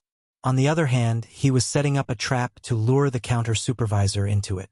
Although Darkseid was expressionless, she did not expect him to be so good at acting. The counter-supervisor was still breathing, but he had lost the ability to move. After the Black Death Emperor, he was once again on the brink of death. However, there was no White Lantern to save him this time. The counter-supervisor had lost control of his body. The anti-life equation automatically stopped spinning. Without the Black Runner and the Apocalypse demons, they regained their senses. Realizing that he had gotten himself into big trouble, the Black Runner turned around and ran. He was so fast that the onlookers could only see a blur before he completely disappeared. Thea was a little disappointed. She had wanted to recruit him. She did not expect him to run so fast. The Black Runner had the ability to run, but the Apocalypse demon soldiers could not. The Apocalypse demons looked at their boss nervously. If Darkseid had been as hot-tempered as he was in the past, he would have killed all of them in the most bloody and cruel way possible. But now that he knew what had happened to him, he no longer had the strength to do anything. The injuries caused by the Black Runner were not complicated. Whether in terms of quality or quantity, they were far inferior to Thea's. It would not be too troublesome to remove them in time. After all, he had hung up the Black Runner to study for tens of thousands of years. However, in order to induce the anti-eunuch, Darkseid used a more intense method to suppress his injuries.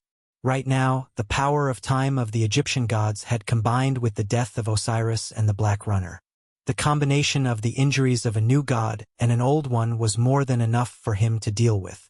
In addition, the life-reversing equation wasn't a piece of paper or some divine equipment. If he didn't take the initiative to separate it, it wouldn't drop even if he died 10 times. It had to be extracted from the depths of his soul. The anti-eunuch was of a higher level than a new god, so it would take some time to extract it. Even villains had enemies. Not only were the good guys targeting him, but other villains were also targeting him. The evil lord had obtained such a superweapon in front of everyone. It was the ultimate power of the universe, so it was only natural that people would be jealous of him. At the very least, the demons of hell had their eyes on him. The significance of this was self-evident. Time was tight, and the mission was important. Darkseid carried the anti-eunuch's body that had been torn in two and ordered the wasteland wolves to retreat. The battle had come to an end, and Thea looked away. She didn't care about the life-reversing equation at all. Let the villains fight for it. Even if the Heavenly Father wanted to join the battle, she would not stop him. Unfortunately, the Heavenly Father had been watching from the sidelines and did not have the courage to fight. The people of the Righteous Alliance returned to Earth, and the government took over. They held a meeting to discuss the captives. Super Overlord was easy to deal with. Without kryptonite to replenish his energy, he was no different from an ordinary person under the yellow sun. The cowardly Hal Jordan was also no threat. However, the matter of the Super Queen left the heroes scratching their heads. This pregnant supervillain left them at a loss. How should they deal with her? Where was the best place to lock her up?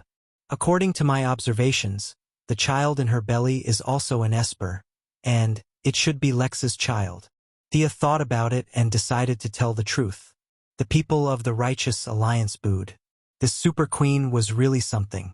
She was Super Overlord's official girlfriend, but she had a secret rendezvous with Night Owl, and she had Lex's child in her belly.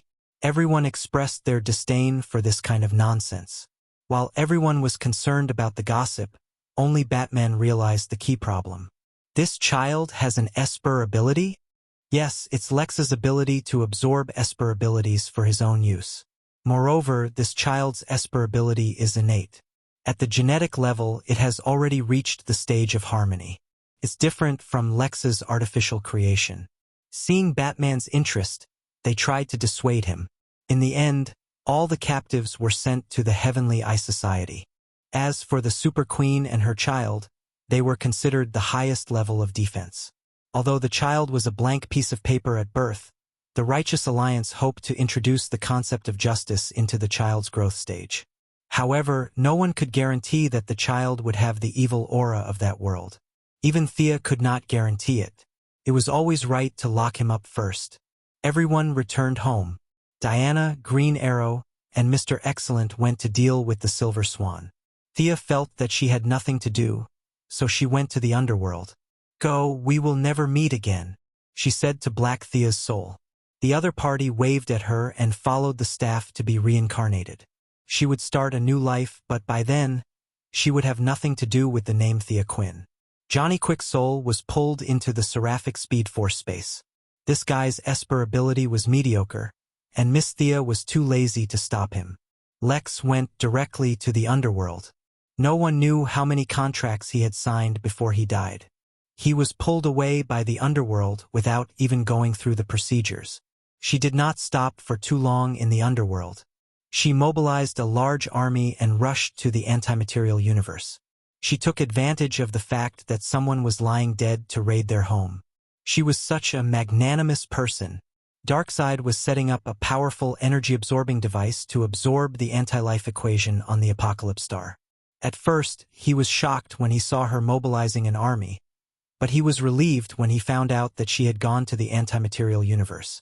As for the anti-surveillance unit, he was once again beaten to a state of 1 drop of HP. There was no way he could object now.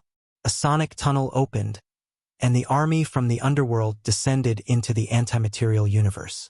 "Take everything of value except for a needle and a piece of thread." The goddess of death waved her hand, and her subordinates began to loot. Chapter 989. The anti-supervisor had left some troops behind to defend the base. Unfortunately, under the assault of hundreds of liches, tens of thousands of death knights, and countless undead warriors, they did not last even 1 round. The assassin Guangdong, the Siren, and the newly joined Deathstorm were all sent out. Deathstorm had a fanatical fascination with death. Thea did not even need to recruit him.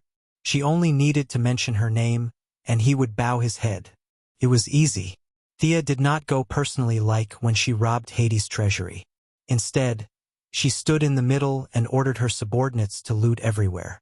Her position as the god of wealth also blessed these liches and death knights. Each of them had a good sense of appreciation. No matter what it was used for, as long as it was valuable, they would take it away. Not long after, Guangdong had a harvest. He dragged a burnt man to Thea. "Your Majesty, we found an old acquaintance." Thea looked down. Who was this? His hair was messy and his face was as black as the bottom of a pot. This guy was burnt. She took a closer look and noticed. "This is Mitron, right? I didn't recognize him without the chair." He was an acquaintance. When Thea first ascended, it was Mitron who pulled her to the father's side. Later on, when the weave was built, they had some friendship. He looked like he was burnt, but his injuries were not serious. She did not dare to use the white light ring in the antimatter universe. A few healing spells were thrown out, and Mitron slowly woke up. When he saw Thea, he sighed. He did not know what he was feeling. "Thank you, Your Majesty, for your treatment." He quickly calmed down and bowed solemnly. Thea did not put on airs. "Old friend, why are you in the antimatter universe? Is this an order from the father?" Mitron explained everything without hiding anything. In the end, he asked in confusion, "Your Majesty, why did you facilitate this battle? Don't you know how big of an impact this will have on the reality of the multiverse?" Thea was silent for a moment. "God of knowledge, do you really want to know the reason?" Mitron said, "Even if you kill me afterward, I'll listen. From the perspective of the new gods and mortals, this battle is unnecessary. However, if you were to view it from a grander perspective beyond the multiverse, you would realize that this is a necessary process for the universe to ascend to a higher level. You should know about the dark multiverse. If the present universe is not improved to a higher level before the two converge, the destruction to the present universe would be incalculable once the fusion begins. Thea's main point was to start trouble as soon as possible and not drag it out. After sending the dizzy Mitron away with his twisted logic, the death storm brought good news.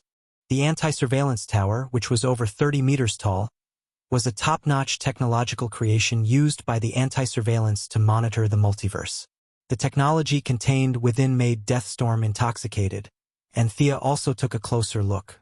This tower was equivalent to a supercomputer on Earth, but it was countless times more advanced. Its algorithm had probably reached the pinnacle of technology. The most important thing was that it was easy to operate, and anyone could use it. She immediately gave the order to move it back to the underworld.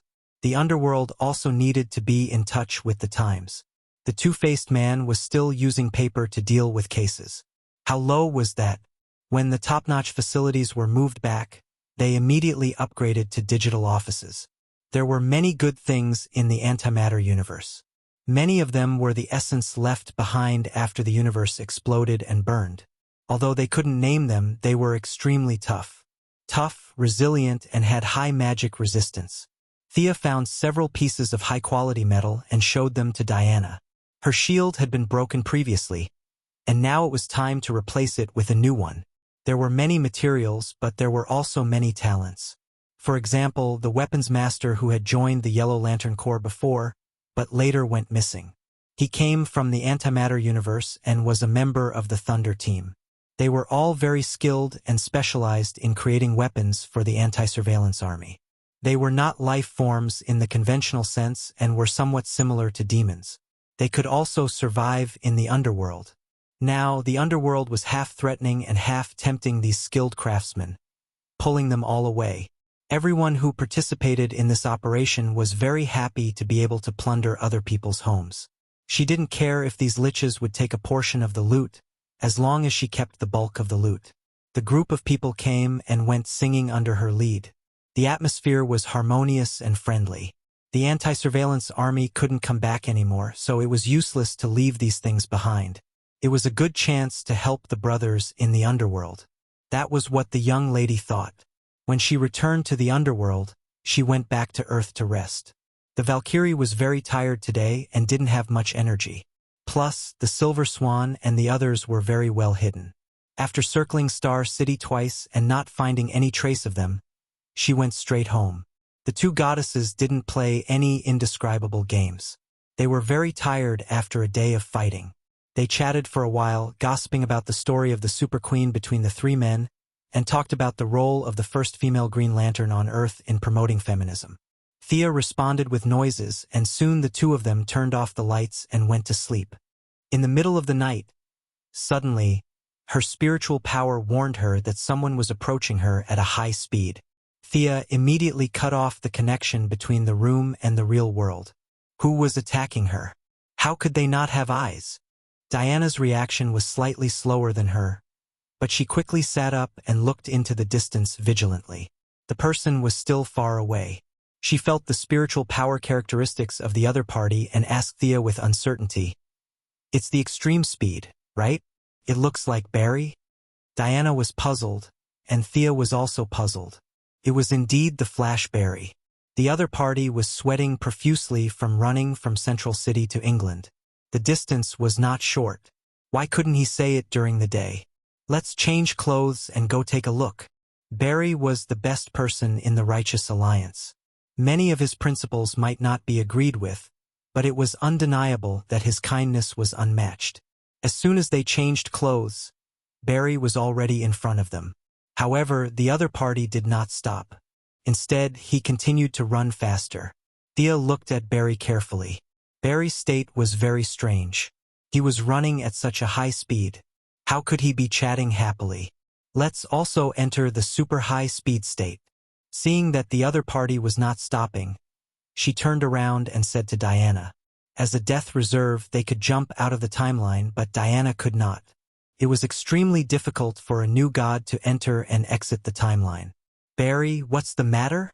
Seeing that the Flash was about to reach out and pull them into the super high speed state, Thea waved her hand and refused. Every extra person entering the super high speed was a burden to him. Seeing that Barry was sweating profusely, it was better not to trouble him. Phew! Barry was very tired, but he still felt relieved when he saw that he could communicate normally. A group of people in Central City hijacked the experimental nuclear fission instrument of the Sky's Eye Society. The fission has already started. I can't stop it in time. I have tried all the methods. There's no time. Barry took off his mask. His face was full of pain. He hated himself for his hatred. The explosion had already happened. In the real world, a nuclear bomb that covered Central City would explode in just 1 second. The Flash had no other way. He could only use his super high speed to break the situation. He tried Psyker's shockwave and Caitlyn's freezing. In the end, it was useless. Instead, he used a lot of energy to bring the other two people into the super high-speed state. Chapter 990. The nuclear fission in the Central City had been completed, and a large amount of heat energy had begun to accumulate. The explosion was right in front of them. Barry, who was at his wit's end, continued to run at high speed while trying to think of a solution. Since he could not find a solution, he could only cross the ocean to England to find the two goddesses. This was his last resort. If it did not work, he could only travel through time to save everything. Don't worry, I'll solve this. Thea would definitely not leave him in the lurch.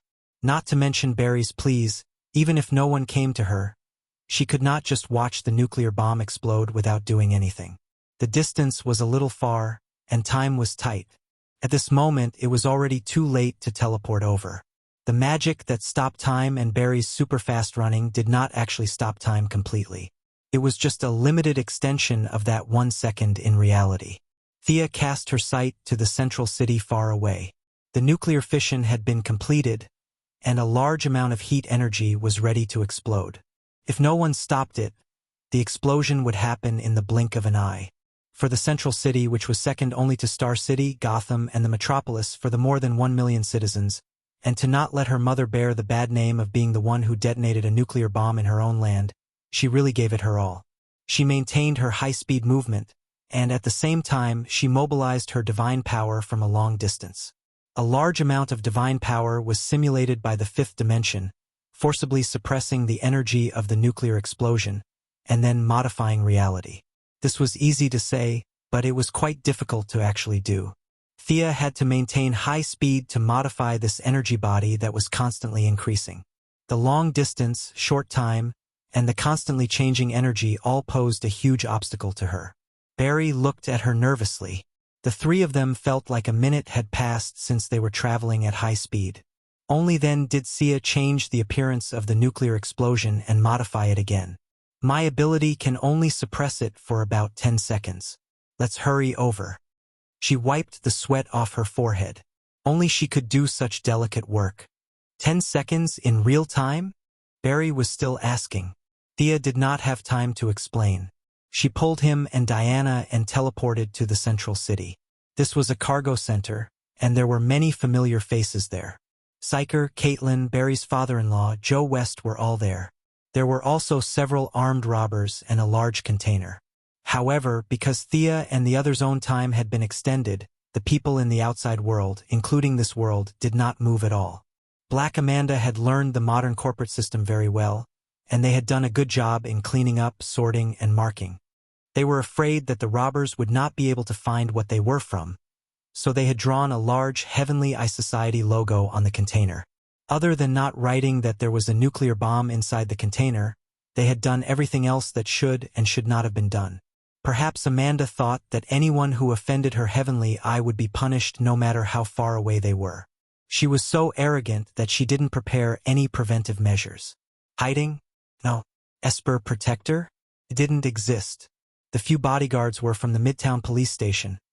Back then, when Bane wanted to blow up Gotham, he needed a physicist to fiddle with it before he could detonate it. However, the thing in front of Thea was simple and crude. As long as the switch was pressed, it could blow up the entire city into powder. Transporting such a dangerous device all over the world, the Heavenly Eye Society had a responsibility that could not be denied. As for the robbers, they were even crazier. Not only did they want to blow themselves up, they wanted to bring the entire city down with them.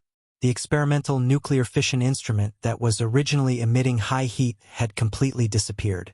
In its place was an elephant slide that looked very childlike. Seeing the nuclear bomb that almost caused him to die of anxiety in this state, Barry did not know what expression he should have. Don't mind the details. Its essence hasn't changed. Time is tight. Of course, Thea wanted to be more serious. However, the abilities of the fifth-dimensional people were just that funny.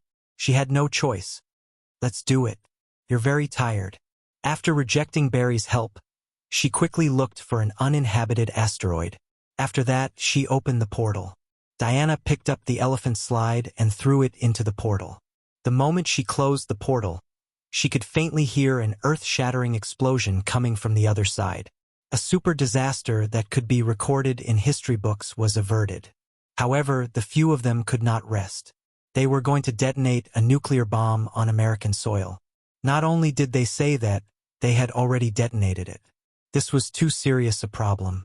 Batman, who did not sleep all day, had just finished his daily activities of fighting criminals. When he heard the news, he rushed over immediately. Brother Superman was also called out from his bed by them. The remaining members of the Righteous Alliance were all pulled to Central City for a meeting. The Flash had exhausted too much of his energy.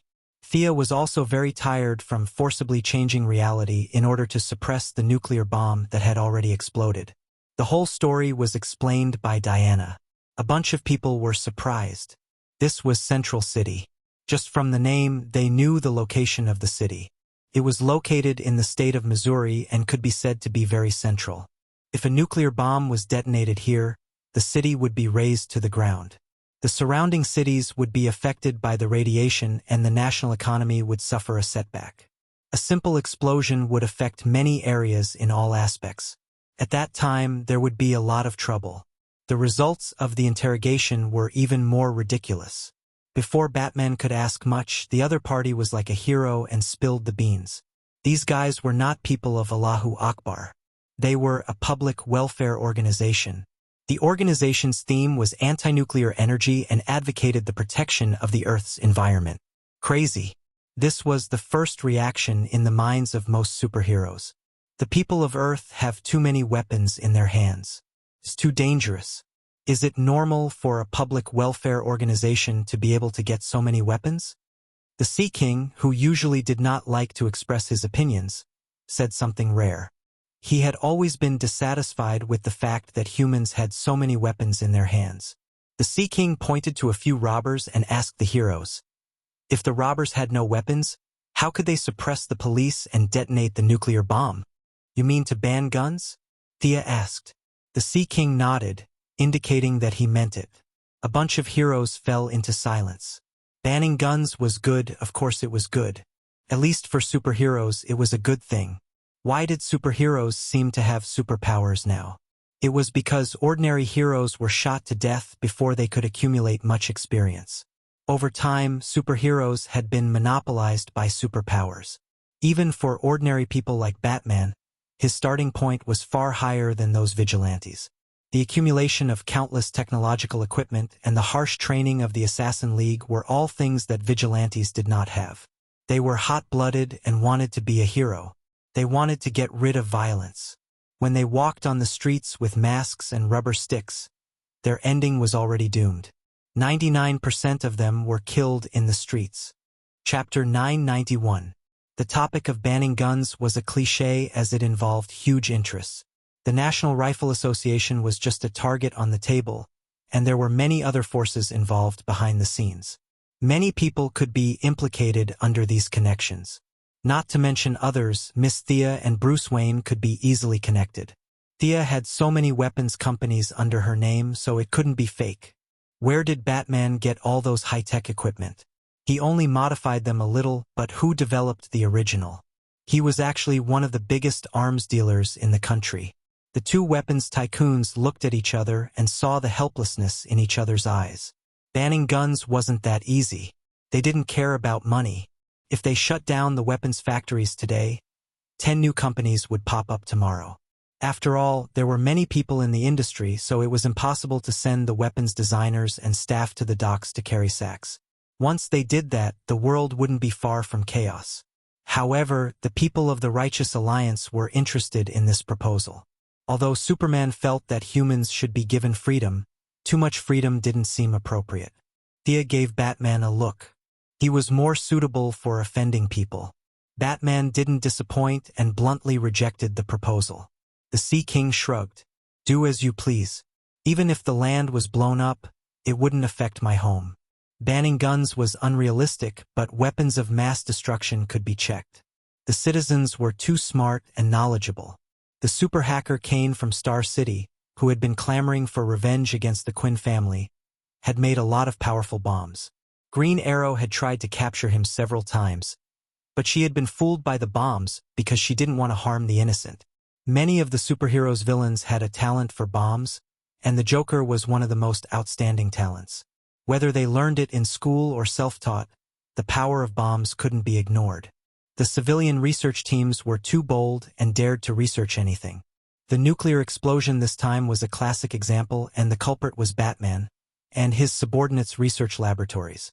A few hot-headed researchers suddenly had an idea. They didn't know what kind of data they needed to calculate and needed the nuclear fission experiment equipment. After submitting a few reports, they prepared to borrow a piece of equipment from the Heavenly Eye Society. The cooperation between the Heaven's Eye Society and the Righteous Alliance was quite good, and with the face of the young Miss and Batman, the person in charge let them go without much deliberation, which led to today's crisis. The relationship between the army and the people sounded quite touching, but in reality, the leaders of both sides didn't know about it. Their subordinates just did it in a daze.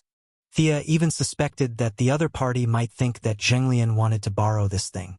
Otherwise, they wouldn't have sent a truck with 2 drivers carrying a container to transport such a dangerous device. Thea left the couplet for the others to study slowly. She hurried back to the White House. Her mother had to know about this. It turned out that she had guessed correctly. Black Amanda was urgently called to the White House in a helicopter in the middle of the night. When she found out the whole story, her dark face turned pale with fright. It wasn't her order, nor was it Steve Trevor, nor was it the order of the black man's wife, Lara. After investigating, he realized that it was a loan agreement signed by a branch base's person in charge. Don't we have an early warning system? Could anyone come into contact with some highly dangerous equipment? Where is our classified confidentiality system? Is it strictly implemented according to the rules? This time it's Central City. Will it be the White House or the Pentagon next time? Moira was furious and threw out several questions in a row. She had always been dissatisfied with the Heaven's Eye Society being out of her control. Now she not only wanted to beat them, but also wanted to add dirt. If Thea hadn't been strong enough, she would have been the first president to detonate a nuclear bomb on the mainland. Once it was detonated, the government would have resigned, and it wouldn't be inconceivable to pursue criminal responsibility. If the nuclear bomb was detonated, millions of people would die. Someone had to take the blame. She, the president, and Ryan, the defense minister, would have to go to jail together. It was 30% fake and 70% real. Moira was indeed very angry. She was sleeping and the nuclear bomb was detonated. Was there anything more ridiculous than this? Amanda's face was full of spittle, but she was also very helpless. The intelligence organization was not monolithic, and the internal factions were entangled with each other. In order to show their control, the military bosses pulled one faction to beat the other. Amanda, Steve were all tossed back and forth in different ways. Naturally, many neutral factions were born. This time, the person in charge of the subbase was from the neutral faction. The other party was kind enough to flatter her. But in the end, not only did he not flatter her, he almost knocked the horse out. Strictly investigate the person responsible for the incident. I want to listen to the follow-up report tomorrow. Moira waved her hand and shooed Amanda away. It's really tiring to be the president. Moira put down the pen and complained with some distress. Thea rubbed her shoulders. Although her mother said that she was unwilling, she was actually very proud. Today's incident could have turned into a disaster for any president, not even Washington and Roosevelt. Once the explosion happened, all existing political means could not solve the problem because it was too serious. Thea mentioned the ban on guns, and Moira's attitude was not optimistic. Anyone with a little intelligence could see that the major problem of Social Security was the proliferation of guns, but no one wanted to touch this minefield.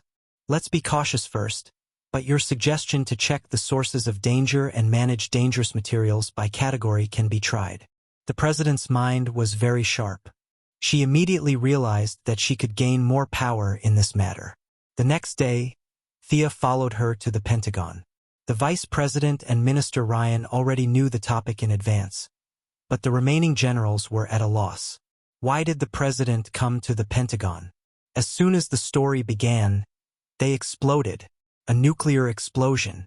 Some unknown public welfare and environmental protection organization had almost detonated a nuclear bomb in their homeland. This news was very terrifying. Moira could rely on the teleportation gem to automatically teleport in a life-threatening situation, but these generals did not have this benefit. They were all stunned. This is too much. This is a crime. The heavens, I society, these guys. An old general gritted his teeth.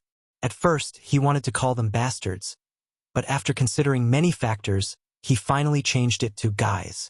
However, there were many people who were angrier than him.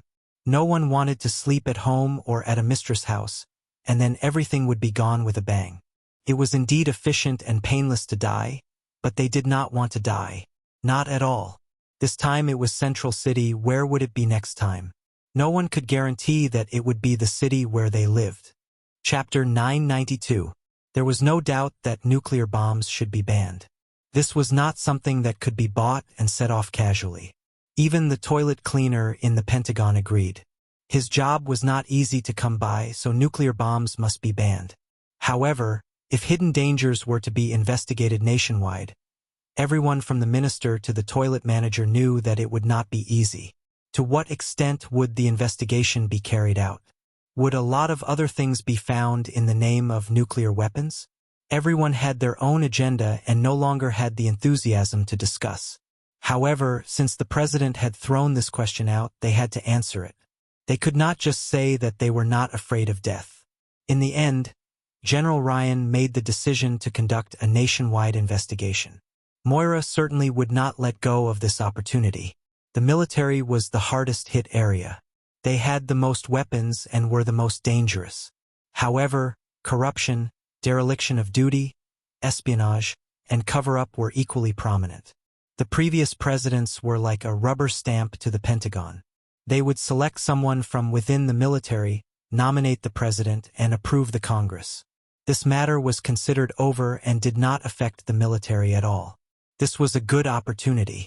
Moira directly assigned 5 of his aides to join the investigation and submitted several seemingly simple but actually not simple position amendments to the Congress. For the first time, government personnel officially entered the core leadership of the Pentagon under the pretext of national security. The Congress firmly supported Moira this time. The president had a term of office. Now these rights were in the hands of the president. When they stepped down and became the president, they could enjoy these rights themselves. There was no reason to refuse. Proposal, review, approval, and green light all the way. Faced with the pressure from the White House and Congress at the same time, the military could not resist in an instant and could only let it go. Mixing in sand was only the first step. Moira's combination of punches did not stop. Many officials in the indescribable country were criticized. In fact, it was the same on the other side of the ocean. In order to resist Superman, they could pull together dozens of people to form the so-called Superman Threat and Democratic Development Committee. Now it was even easier. Moira directly pulled a group of people to establish a supervision and review committee with the purpose of investigating hidden dangers and carrying out strict confidential management. All the materials that could be used to make highly dangerous weapons were listed and recorded one by one. Clues were tracked across the country. If the materials were still in their hands, they were checked on the spot. If they were not, who were they sold to and when were they sold? Thea also controlled the global black market to cooperate with the operation. The hidden dangers would not be known if they were not checked. But once they checked, they were shocked. Not to mention the government officials who came with different motives. Even the big shots in the military were frightened by the results. It was God's blessing that they were able to survive until today. 15 nuclear bombs had been lost. Now, these nuclear bombs only existed in the registration information and on paper. As for their specific whereabouts, even Thea couldn't find out, let alone them. They had also lost a lot of other destructive bombs, and the materials that could be used to make these bombs were also lost in a frenzy. For a time, even Batman was exhausted from dealing with them. Old Lucius had to deal with all kinds of inspections for a day before he couldn't take it anymore. There were even more shady dealings within the Wayne Group, and they really couldn't withstand the inspections. All Mr. Batman could do was change into a suit and leather shoes while wearing Bruce Wayne's vest to deal with the nationwide investigation. At the same time, he sent Barbara and Nightwing to create a false impression. All sorts of highly dangerous equipment were piled up in the warehouse. They would wait for the inspectors to leave before pulling them away. "Mr. Wayne, you've made it a little fake. The data of this experimental plane is not quite the same as what was recorded in the report." Thea was also a major shareholder of Wayne Group. She played football and was a referee. Today, she led the team to investigate the problem. Looking at the Bat Fighter that had been completely repainted with a new coat of paint, she almost laughed out loud. "The equipment hasn't been used for a long time. It's aging." Batman lied through his teeth. Last night, he had flown the Bat Fighter around Gotham. Thea giggled and covered for him, and Wayne Group passed without any mishaps. Inspections like theirs were happening all over the country at the same time. At first, they thought it was a routine inspection that was all talk and no action. But later, someone leaked the news that a nuclear bomb had been 1 second away from exploding, and for a time everyone was in danger. Amanda and Steve were still very patriotic. They were scolded by the higher-ups one after another, but they were still able to calmly participate in the operation. With the help of special agents, a bunch of scientists working their brains to figure things out, and the Alliance as hired thugs, the nationwide search went smoothly. Many people and laboratories had a large number of necessary materials for the assembly of lethal weapons. In the process, their personal interests would definitely be harmed. Naturally, they organized themselves and shouted, "Private rights are not infringed upon." Thea did not indulge their bad habits. She mobilized the crowd and spread rumors around the laboratories. Something about radiation, cancer, being blown up in the middle of the night, and so on. When they heard that it was so dangerous, the citizens went crazy. The people who shouted that their private rights were not infringed upon were quickly defeated by more ordinary people. As for calling the police, it was not difficult for the police to choose between arresting the 1,000 people or arresting him alone. After a busy week, Thea remembered what she had gained in the antimatter world. She showed the metals she had carefully selected to Diana. One could imagine the sturdiness of the metal that remained after the Big Bang. Diana was worried about her shield being damaged. Now was the time to get a new one. The new shield was named Courage. It was light green and seemed to contain an indescribable weight. Diana told her that when she was forging, she saw that the shield contained a warrior who resisted the anti-watchers to the end. The other party's unyielding perseverance gave the shield a stronger defense. Sia did not comment on this. She felt that the so-called warriors and resistance to the end were all hallucinations created by Diana when the two of them were exchanging pointers. However, she wisely did not point it out. If Diana said so, then so be it. The battle on Earth 3 had restored Diana's confidence. With all kinds of rare metals in the antimatter universe, she had rebuilt her equipment. Even if it was not as good as a fantasy weapon like the Holy Sword, it had reached the peak in the material world. The two goddesses had been learning from each other frequently recently. Thea had finally mastered the two emotions of courage and love. The first light ring had also been purified. They all tried it, and the results were not too surprising. Diana had a lot of positive emotions. She was like the embodiment of virtue. However, there were not only positive emotions but also negative ones. Anger, greed, fear, and other emotions such as jealousy and hatred were not suitable for her. Diana lacked tolerance, so Thea could only use it for herself. The source of emotions was still in the ring, but the impurities had been removed and it could be worn. At this time, it was shining brightly on Thea's right hand, flashing with a dazzling brilliance. Chapter 993. She still needed to communicate with the ring, so Thea had been wearing the ring for the past few days. Death, soul, wealth, trade, literature, and the emotions in the ring. She now occupied 6 divine positions. Actually, when she was treating Mitrin, she wanted to take the chair of Mobius. The divine position of knowledge was not a bad idea, but Mitrin was alert. At least he knew her, so she hesitated and did not kill him. She did not know if it was possible to accommodate more deity thrones, but both the Heavenly Father and Darkseid had 5 deity thrones. She also felt that with the addition of deity thrones, there was a slight imbalance in the divine power.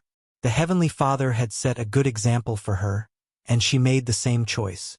The divine position of literature was given up, but it was best to keep the goodies within the family, so it was a good opportunity to give it to Diana. Whether it was the Valkyrie's own attainments in Greek aesthetics or her ability to command the bards on the new planet of creation, Diana was the most suitable candidate. Of course, the most important reason was that she was one of them. After receiving the divine position of literature, Diana added a touch of gentleness to her valiance, increasing her charm by a lot. She was now more delicate than before. Diana had a strong personality, so the divine position of literature had little effect on her. It was fortunate that she did not become a literary youth. On Sia's side, there was a little bit of trouble. She gave up literature and art and gained emotions, which increased her strength by 20%. Emotions were different from death. They were too active. If left alone, they would be like a wild horse, changing every moment. Perhaps 1 second they would be excited, and the next second they would be depressed. Anger could greatly increase one's strength, fear could increase one's speed, and pity could reduce one's opponent's hostility. Any one of these was actually quite good. For example, Diana specialized in courage. She had the ability to challenge those above her level and ignore her own limits. But if all the emotions were mixed together, it would not be so comfortable. It was too messy. Perhaps a large group of people with thousands of personalities would be more suitable for this ring. Thea really felt uncomfortable. She had to rely on death to suppress her emotions every day, or she would immediately become crazy. This origin was not suitable for her, nor was it suitable for intelligent life. It seemed like the Guardian and First Lamp had made a wise choice to wear it as a ring. The source of emotions was too chaotic. Without the support of a great divine power, one could turn crazy at any moment. In the end, Thea did not directly absorb it. She hung it on her ring and used it. If she did not use it, she could just seal it away. There were many emotional weaknesses, but there were also many additional abilities. Focusing on one emotion for a short period of time could increase one's combat strength by 30% or more. With proficiency in switching emotions, you can selectively increase your attributes in battle. When the enemy gets used to your strength and speed, you can suddenly burst forth and decide the outcome of the battle with a single blow. The battle between Darkseid and the Anti-Monitor was a good example. When the difference in strength between the two sides was not too great, the slightest change could affect the outcome of the battle. Now that she had obtained the emotion divinity position and had eliminated all of her counterparts in the multiverse, she was now the only one. The name Thea Quinn now belonged to her, and she didn't know if there would be any benefits in the future. However, her ranking in the Endless family had risen by 3 places, and she was now ranked 17th. This made her look forward to the equation of life even more. She even increased the training for Kyle Rayner's emotional fusion. Unfortunately, the further he progressed, the more difficult it became. Even the super cheater Kyle Rayner found it difficult. His understanding of greed was still not up to par. Now, he had only fused 5 emotions. It had been a week since he had made any progress. She had not made any progress with the equation of life. She could not even see the 8 characters. Darkseid was in a similar situation. The treasure was right in front of him, but he could not take it out. Guangdong, his old subordinate, had sneaked back to investigate. The great warlock, Desard, had set up a huge formation to extract the equation of life. Large numbers of slaves and civilians were slaughtered, and the entire planet was filled with cries of agony. From the outside, the entire planet was covered in a bloody light. Darkseid seemed to have gone mad. He sent his subordinates out every day to capture people and throw them into the formation to be killed. He tried to use the power of blood to draw out the equation of life. Unfortunately, the Anti-Monitor's level was too high. Darkseid was unwilling to part with the equation of life, so such a stupid method had little effect. Logically speaking, if he persevered and continued to draw hard day after day, year after year, he would definitely be able to extract the anti-life equation. However, what Darkseid lacked now was time. In less than half a month, Darkseid had already defeated 2 waves of Hell's attacks. The invading demons were not too strong, but they were not weak either. They were all Lord-tier demons. Without Darkseid's help, the Great Plains wolves and the others were having a hard time holding on. This was obviously Hell's way of testing Darkseid's strength. After Thea and Batman raided Darkseid, the demons of Hell could no longer suppress their desire for the equation of life. They accepted the mission and started raiding Darkseid 3 times, 4 times, 5 times, and so on. An endless stream of demons swarmed Darkseid, but he did not have the time to be angry. He would not give up on the equation of life. He was the evil tyrant, and he was not afraid of anyone. He would fight to his heart's content. By the time Guangdong left Darkseid, they had already defeated the demon army's 3rd attack. Darkseid personally defeated a Lord-tier demon and used his Omega Ray to kill it until only its head was left. As long as the demon was not dead, the will of Hell would not revive it. Darkseid hung the Lord-tier demon's head on the main door of his palace to show off his strength and boost the morale of his subordinates. It did not have much of a deterrent effect. The demons continued to charge forward like a tidal wave, and Darkseid's subordinates regained some confidence. Heaven and the new creator planet were celebrating, and it was as lively as the new year. The righteous faction was more optimistic about the battle between Darkseid and Hell. Keep fighting. Don't stop. The spies planted by the new creator planet on the Apocalypse planet, the fallen angels whose hearts were in Hell but whose hearts were in heaven, had all received instructions from the higher-ups to think of ways to expand the war forever. It turned out that the archangels were not kind people either. The archangels saw that Darkseid was at a loss for what to do with the equation of life and were afraid that he would not be able to persevere. To help him strengthen his conviction, the archangels decided to create some hope for the evil tyrant. They worked together to awaken their boss, the Lord of Heaven, Michael, who was currently immersed in his own world. This son of God, who was as famous as Lucifer, used his high standards to come up with an idea for them before going back to sleep. This method of efficiently absorbing the equation of life had accidentally fallen into Darkseid's hands after 7 or 8 turns.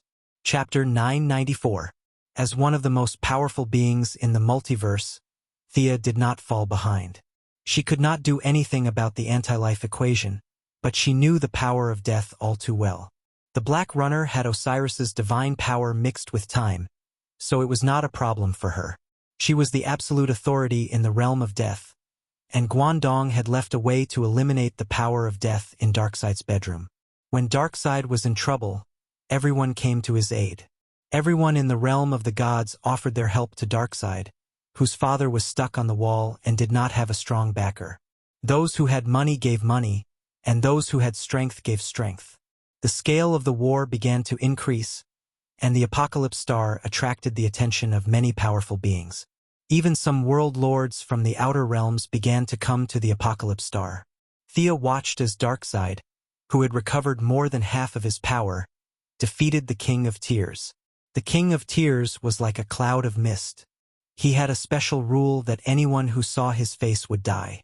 However, he was defeated by Darkseid in the end and fled back to his own world. The King of Tears was definitely not weak. As the overlord of a small world in the outer realms, his body was a cloud of mist that was similar to resentment. He increased his power by absorbing negative emotions and the souls of living beings. After millions of years, his power had increased to a terrifying level. For Thea, Darkseid, and the other new gods, the path ahead was unclear. They did not know whether they would be like Yoja Khan, who had accumulated top-tier divine positions, or find a new path to take. They did not have a path to take, but they did not have much pressure on their own survival.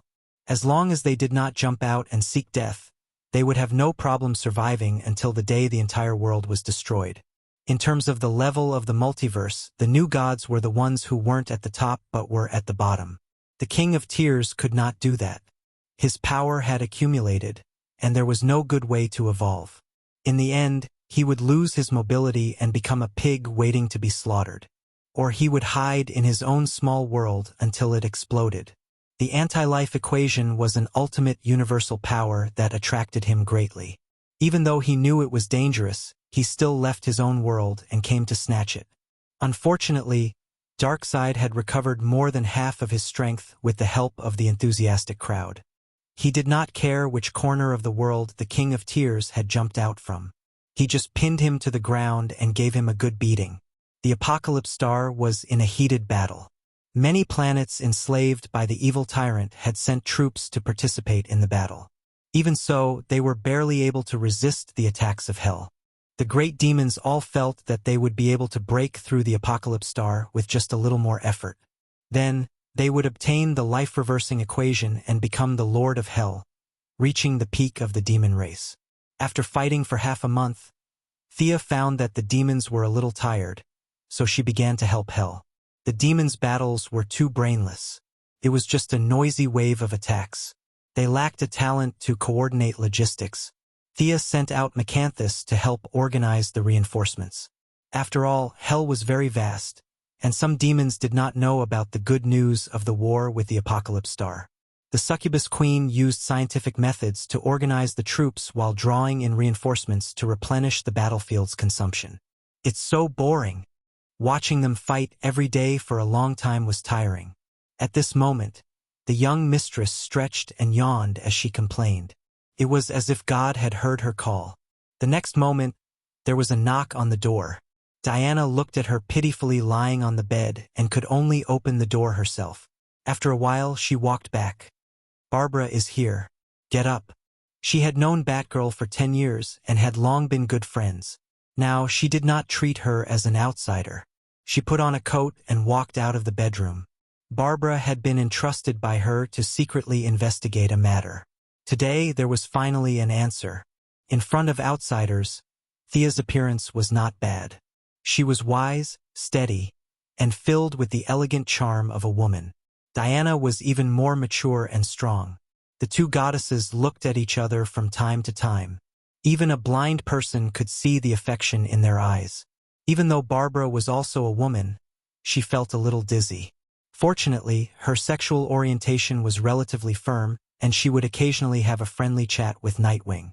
She had not been turned gay by this incredible world. She secretly cursed the two goddesses who were showing off their affection. She deliberately coughed and took out a thick stack of information. There were handwritten, printed, and various photos and copies. This is all I could find in Gotham. Take a look and see if it's of any help. Thea looked down and flipped through it. Diana also picked it up and looked at it carefully. Myths? You're still concerned about this? Diana flipped through it casually. Most of them were legends and stories. Between the lines, there were hopes that humans had for the gods, for a good harvest, and for the tribe to prosper. Diana was a little confused by her lover's actions. They were already gods. Was there a need to look at the records of these primitive humans about the gods? But she knew that Thea must have her own motives. There's a hidden truth about the origin of the current human race. As she spoke, Thea pointed at a rubbing. After the Atlanteans, in the era before the modern humans, there were 3 tribes living in this world. They were the Eagle tribe, the Wolf tribe, and the Bear tribe. But history has changed. Now there are 4 tribes, and there's an additional Bat tribe, she said in a low voice. Diana naturally understood such an obvious hint. You mean Bruce? That's right. This time it was Barbara who answered. As the librarian of Gotham's library, her daily job was to go out at night to fight monsters and sleep in the library during the day. After receiving Thea's request, she spent a lot of time in Gotham's library, which could be said to be the place with the most abundant information in the whole of America, to search for the truth. My investigation shows that there were originally 3 tribes, but it seems that a lot of evidence has appeared overnight, showing that there were 4 tribes. My memory is not very clear. Barbara scratched her head. Obviously, this part of her memory had been covered. The reason why she felt that something was wrong was because not much time had passed, and a small part of her old memory still remained. Diana thought about it and did not feel that there was much of a problem. Batman's timeline was messed up by the Omega Ray, and after that it caused some cosmic tremors. Wasn't this matter already over? That was a very far-reaching matter. Bruce built a tribe in the ancient era, and after he left that point in time, something that should not have happened happened. Thea finished speaking and took out a picture. It was an ancient mural. In the picture, a golden light cut through the sky and landed on the ground. The incident with Bruce was a coincidence, but in our time it became inevitable. The history that should have happened took a turn here, and the trajectory of human evolution deviated slightly. Chapter 995. Diana picked up the photo and looked at it twice. As the new god of art, she felt that the mural was quite well drawn. A few simple lines were enough to roughly restore a passing image. A spaceship visited Earth in ancient times. It captured 2 unlucky people, but when it passed through the atmosphere, some of the spaceship's fragments fell to Earth. These metals gave the ancient tribes great power. They disappeared from our history and went to new worlds. After they left, the remaining tribes reproduced and gave birth to our current generation of Earthlings. The Mu continent civilization, followed by the Gendaeans with their special abilities, and the Lemurians with their mind control. There's no problem with these 3 prehistoric civilizations connecting. However, there's a gap between the brave Atlanteans of the 4th civilization and our current generation of Earthlings. The gap is because of this spaceship, she said as she pointed at the photo. Thea sighed. The reality that Batman had changed was only real from her perspective. If the Eagle and Bear tribes hadn't left, history would have changed beyond recognition. You want me to investigate a bat tribe that's a mixture of reality and illusion. Will it have any effect on reality? Barbara asked. As a Batgirl, she preferred enemies that she could see and touch. She had a headache when it came to illusions and reality. I think the Bat tribe is about to return. They represent a dark force that's still accumulating power. Once they're ready, it'll be a disaster for Earth and the universe. It won't take long because they have a beacon in this world. Their eyes have always been here. Barbara furrowed her brows as she thought about this. After half a minute, she said, "But Bruce just returned. That's how time works. For us, Bruce has just returned. But if we analyze the timeline, this Bat tribe has been a thing of the past," Diana explained. That's right. Actually, it's not just the Bat tribe that's about to return. I think the Eagle tribe is coming back too. We have the beacon of the Eagle tribe here too. Thea held up a photo. The man and woman in the photo were Prince Khufu and Priestess Chayala. What are you going to do? Diana asked. Thea already had a plan in mind. The world that represents Bat is in chaos. I haven't found the right way, but we can investigate the Eagle world first and see if they are a threat to Earth. In her impression, the the Eagle world, there were really only 2 or 3 big eagles and small eagles. There were no powerful people. She wanted to observe the composition of that world. In her own world, the stone man had already died, and life had begun all kinds of evolution. Could barely be considered a small world. How would it develop after that? If possible, he would absorb the world's origin into his own world. Barbara understood this time. He was trying to gain the initiative by striking first. Batgirl feels that this method is better than rummaging through old papers in the library, and she supports it. Thea thought about it and decided that the task was not too dangerous. He might as well pull all the female couplets together. Could be considered a group activity. 3 days later, a group of female heroes gathered in Central City. The reason why they gathered here was because Thea couldn't find the Eagle world. There were many small worlds like this. Some were born naturally, and some were created by strong people. Without the coordinates, she couldn't enter. They came to Central City because there was a bug-level teleportation expert here, Shockwave Cisco Ramon. Simple teleportation wasn't difficult. Thea and Raven could do it.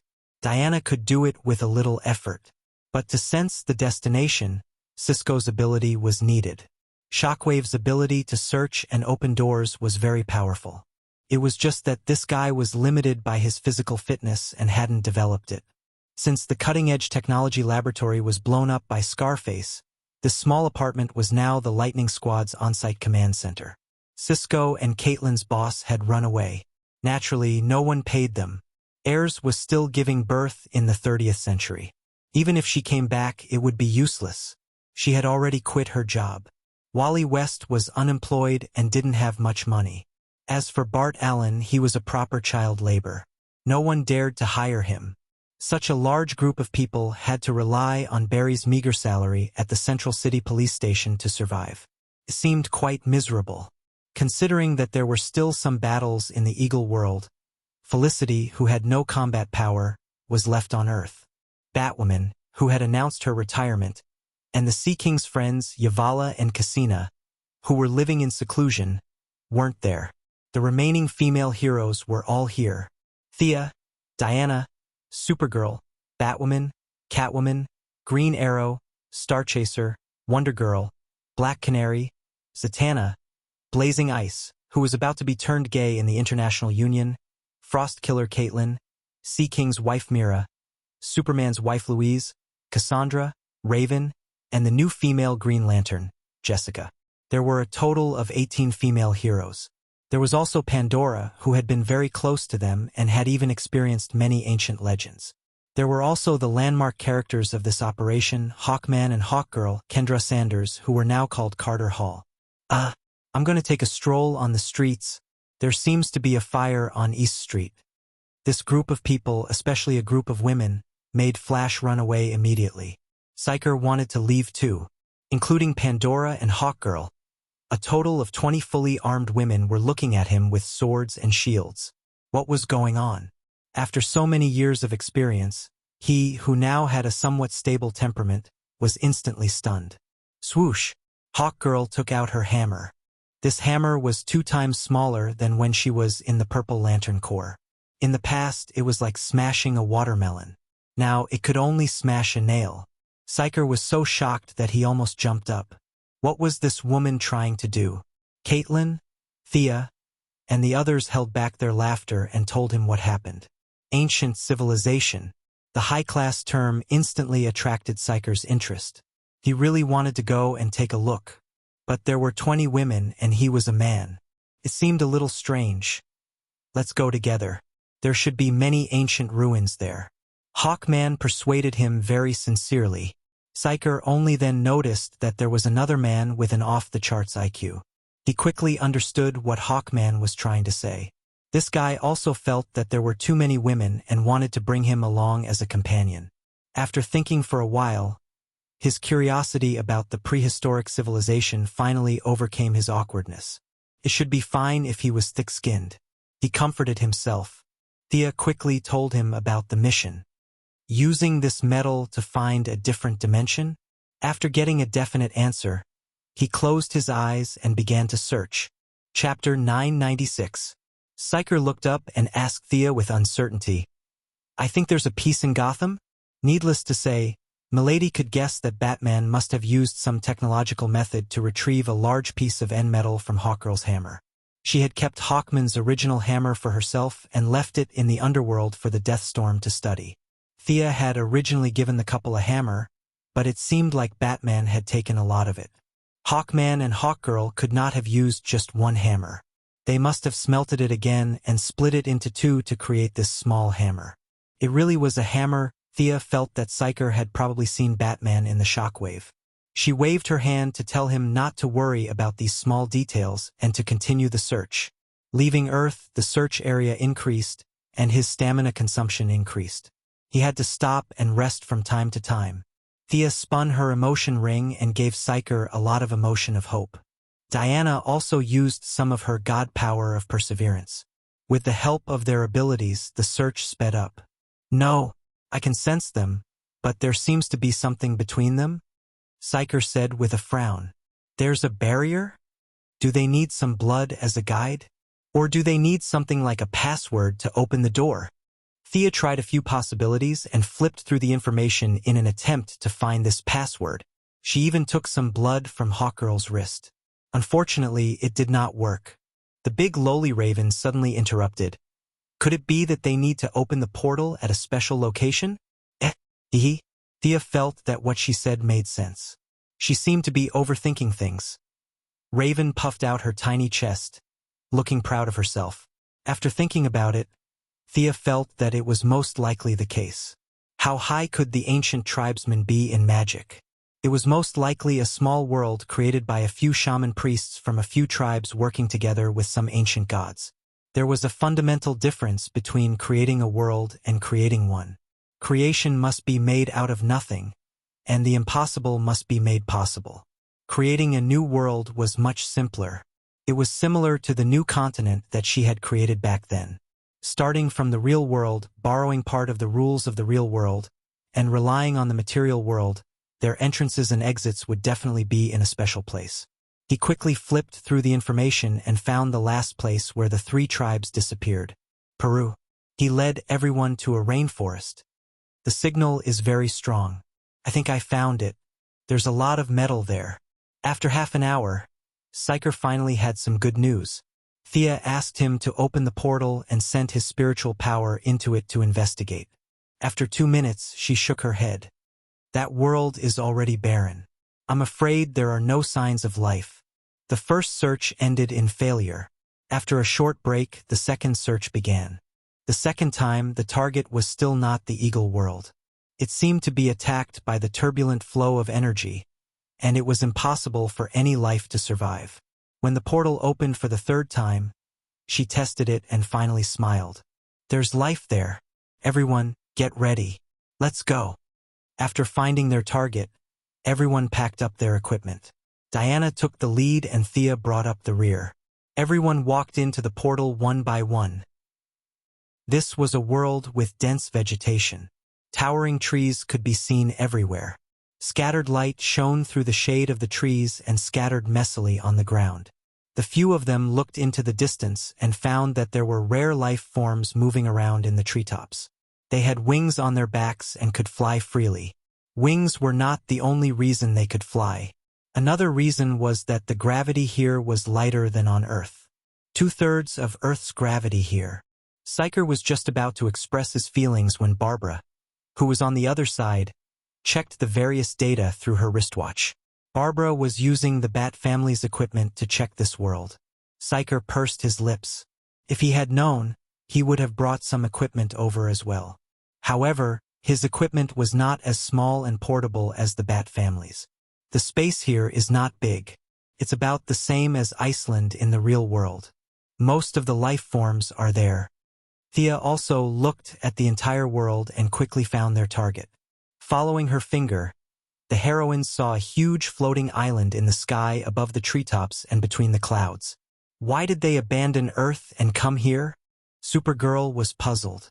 Even a fool could tell that the environment here was not good. The place was small and there were few resources. They gave up the chance to become the overlord of Earth and came here to suffer. Were the ancient Eagle tribe a bunch of idiots? No one could answer this question. Who knew what the tribe leader was thinking back then? Someone's coming. Supergirl, who had been staying on Earth and was looking around happily in a new environment, noticed something unusual. She whispered to the heroines.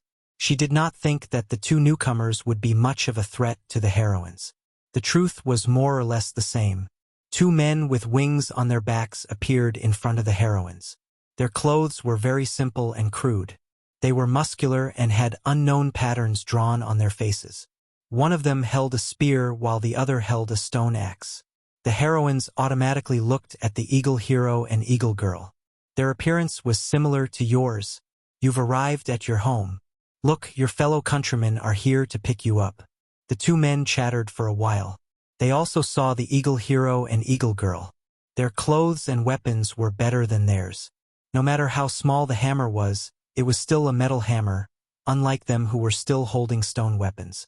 The 2 birdmen looked at each other and turned around to fly up to the floating island. Thea did not stop them. It was an entertainment activity. If the other party came out in full force, she would just kill them all. Unfortunately, the Eagle tribe's birdmen did not come. Instead, a group of uninvited guests came. Roar!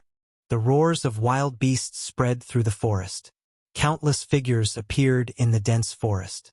Their eyes were glowing green as they sized up the group of uninvited guests.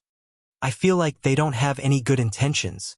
Psyker's combat experience could be counted on one hand. He wanted to show off his manliness in front of the beauties, but he was also a little nervous. Psyker was vexed. If only his good brother, the Flash, had followed him. He could have waved his hand and said, "Barry, go!" After that, all the enemies would be defeated. He would not be in such a predicament now. There were only two men here, him and the Eagle Man. Even if he was not good at fighting, he had to stand in front. "Don't be afraid, Psyker. I'll protect you." A scene that made Psyker want to cry happened. He did not get the chance to show off his manliness. Pandora, who was wearing a long purple windbreaker and holding two guns, stood in front of him. She aimed the anti-magic bullets at the enemies in the dense forest and was ready to fire. Psyker really wanted to shout, "Sister, you can protect me, but can you not call my name?" Chapter 997. Ignoring Psyker's gloominess, the female hero's gazes only lingered on him for a moment before moving away. This was because the dark figures had walked out of the forest one after another. Their appearance shocked the female heroes. They walked upright with human bodies, but their hands and feet had turned into claws that were characteristic of wild beasts. Their heads, which were supposed to represent intelligent life, were replaced by wolf heads. Their eyes were bloodthirsty and ruthless. They had become a pack of wild beasts dominated by desire. This is probably the wolf tribe, right? Their world has been reduced to ruins, and they could only seek refuge with the Eagle tribe. Unfortunately, time has turned them into wild beasts. The heroes' analytical skills were not bad. They could come to such a simple conclusion, especially since the goal of this mission was to find these tribes. Most likely, however, their physique is much stronger than humans. Their hunting instincts also make them more ferocious. Everyone be careful. Thea was afraid that the heroines would underestimate the enemy, so she reminded them. A sharp howl sounded from the depths of the forest. The wolf tribe seemed to have received some kind of order. They all got down on all fours and pounced on the heroines. Bang! Bang! Whoosh! Pandora's pistol and Shadow's arrows were fired at the same time. The rest of the heroines also attacked. Sia saw that everyone's blood was boiling as they went up to fight. Obviously, they all enjoyed fighting. It was a bit boring for her to throw out a super AoE instant death spell. After thinking for a while, she also took out her bow and arrow and pretended to shoot. Diana rolled her eyes at her. She suppressed her strength and charged forward with sword and shield in hand. The two of them had the self-awareness, but the rest of the heroines did not. Raven, Cassandra, and Supergirl were still young. They were at the age where they liked to show off. They charged into the enemy's formation happily.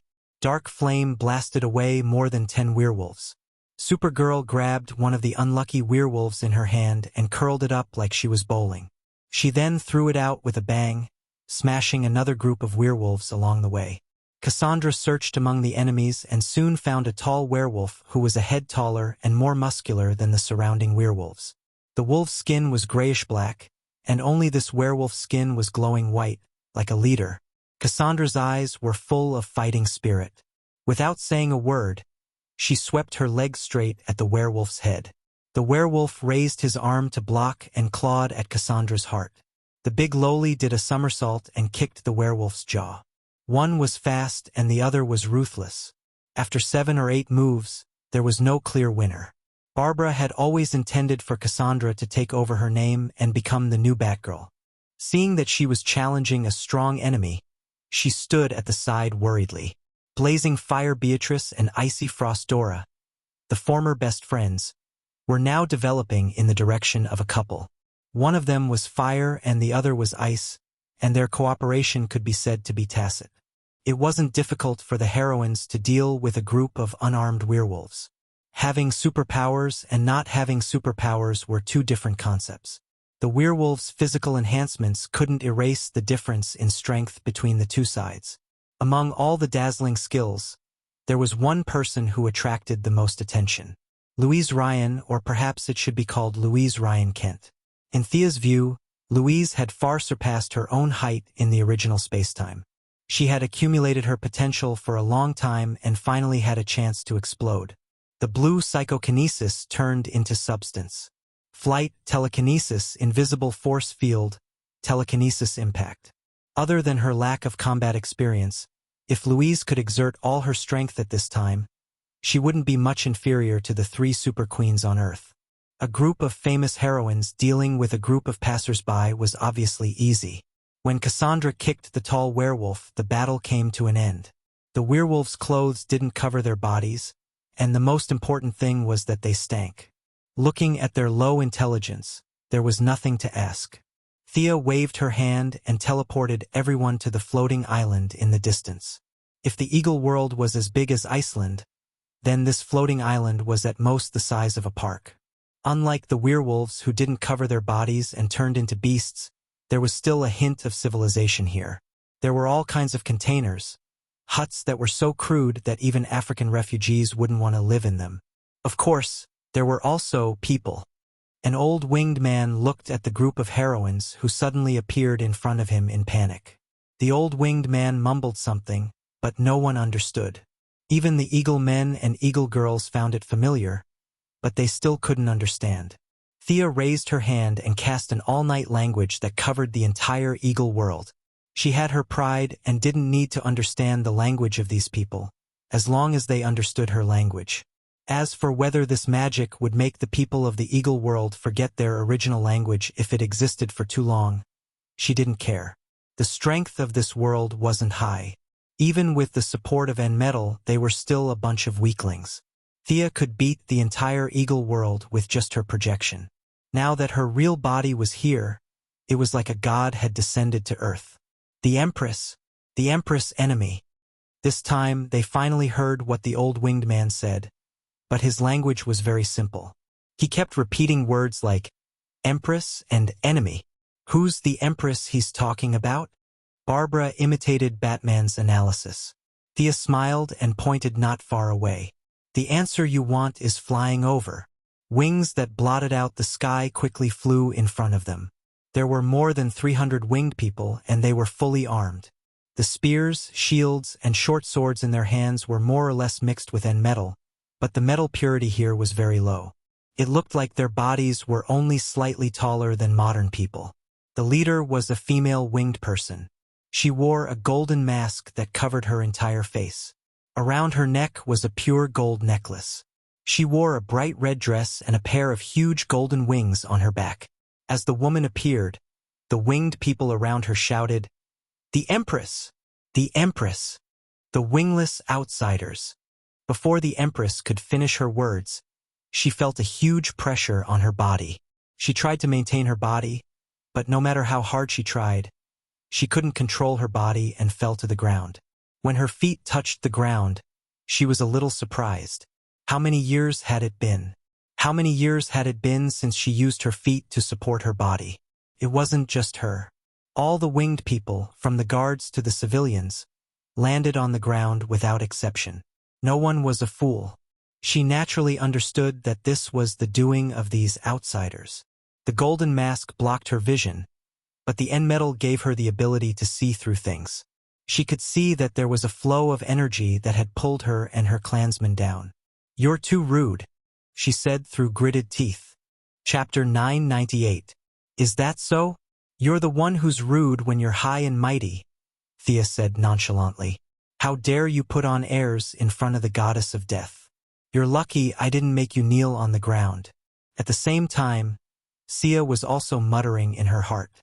Her goal was to swallow this small world, as well as the 2 previously abandoned worlds, and collect some N-metals while she was at it. If the winged ones were like the werewolves, it would be easy to deal with them, but they still had their own consciousness and civilization. It was not appropriate to kill them like wild beasts. Although it was easy to pin a crime on someone, she still needed evidence.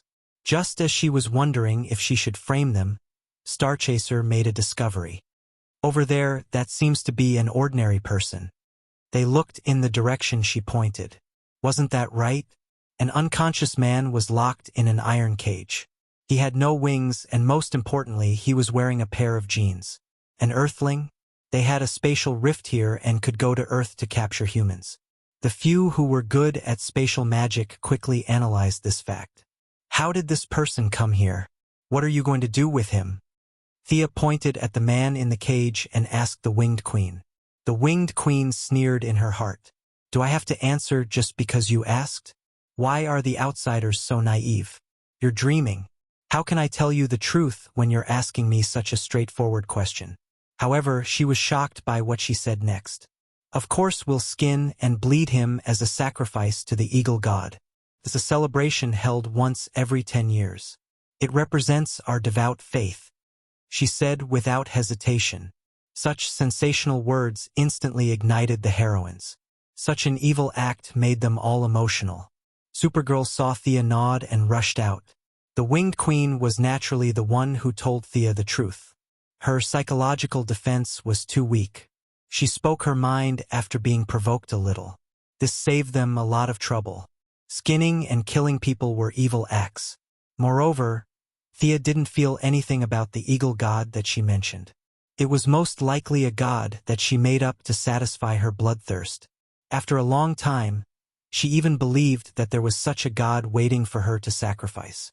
The winged ones were more powerful than the werewolves below. Most importantly, they had weapons and could cooperate with each other. Ordinary heroes like Barbara and Black Canary could only fight 5 or 6 of them, and this was because the other party had lost their ability to fly. However, they had many experts on their side. All of them were battle-hardened. On the other hand, the guards had no experience in ground combat. Despite having the advantage in numbers, they were beaten back by the female heroes. Especially after the new female Green Lantern, Jessica Cruz, joined the battle, the situation began to show signs of collapse. This rookie who obtained Earth's 3rd green light ring had a very serious anxiety disorder. After being chosen by the green light ring, his condition improved slightly, but the effects were not great. It wasn't until Hal Jordan brought her to Diana, and with the help of the god of valor, that the haze in her heart was completely removed. At this time, it was as if she had been washed clean and reborn. The green light ring in her hand glowed with extraordinary brilliance. At Thea's current level of combat, the lantern ring was nothing special.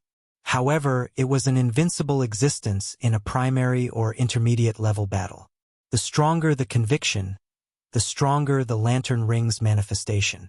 The female Green Lantern almost single-handedly defeated half of the winged guards. The Winged Queen, who had been maintaining her poise, finally made her move.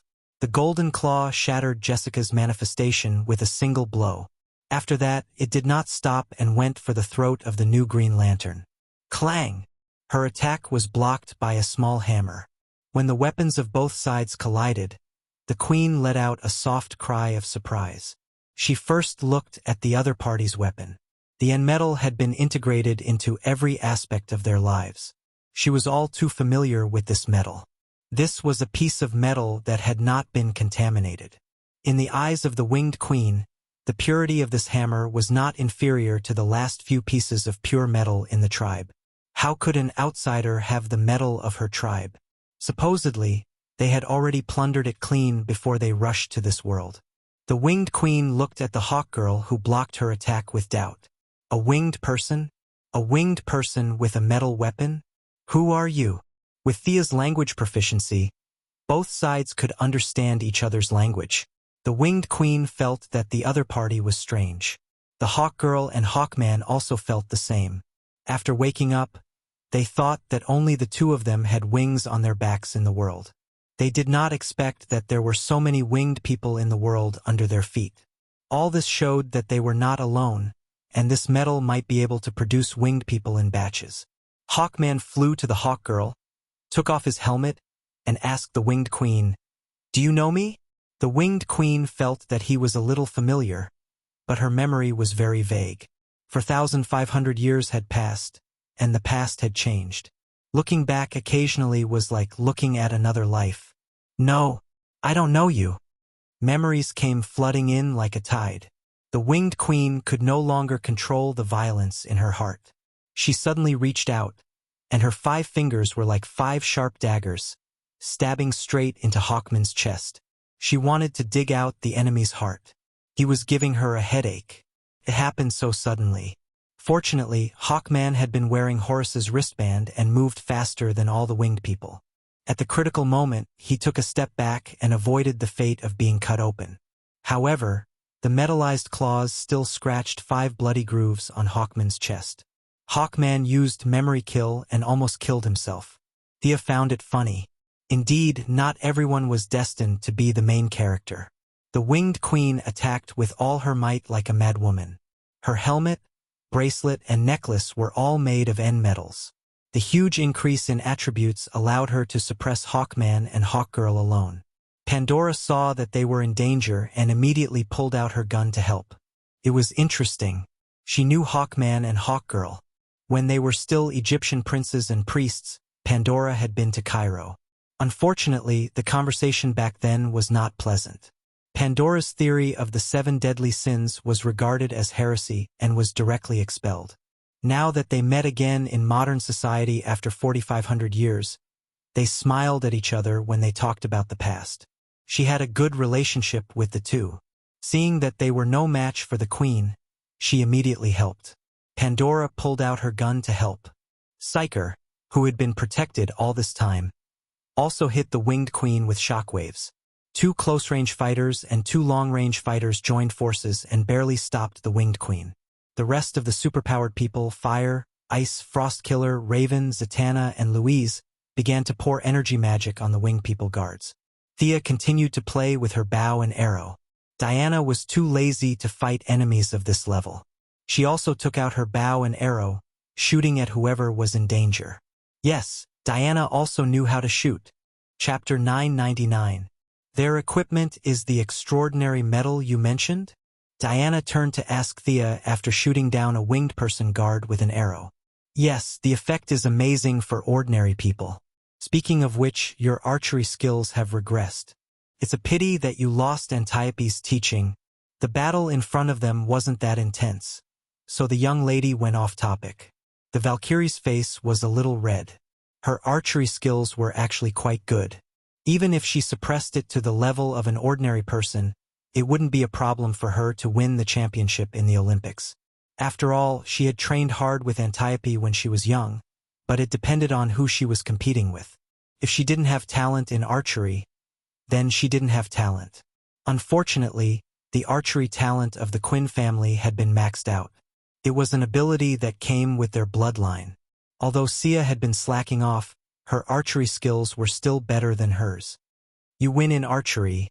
Let's compete in javelins. The Valkyrie proposed, unwilling to admit defeat. Sure. They put away their bows as if there was no one else around. Diana took out 2 javelins. This was a divine weapon she made in her spare time. Could be thrown out and come back on its own.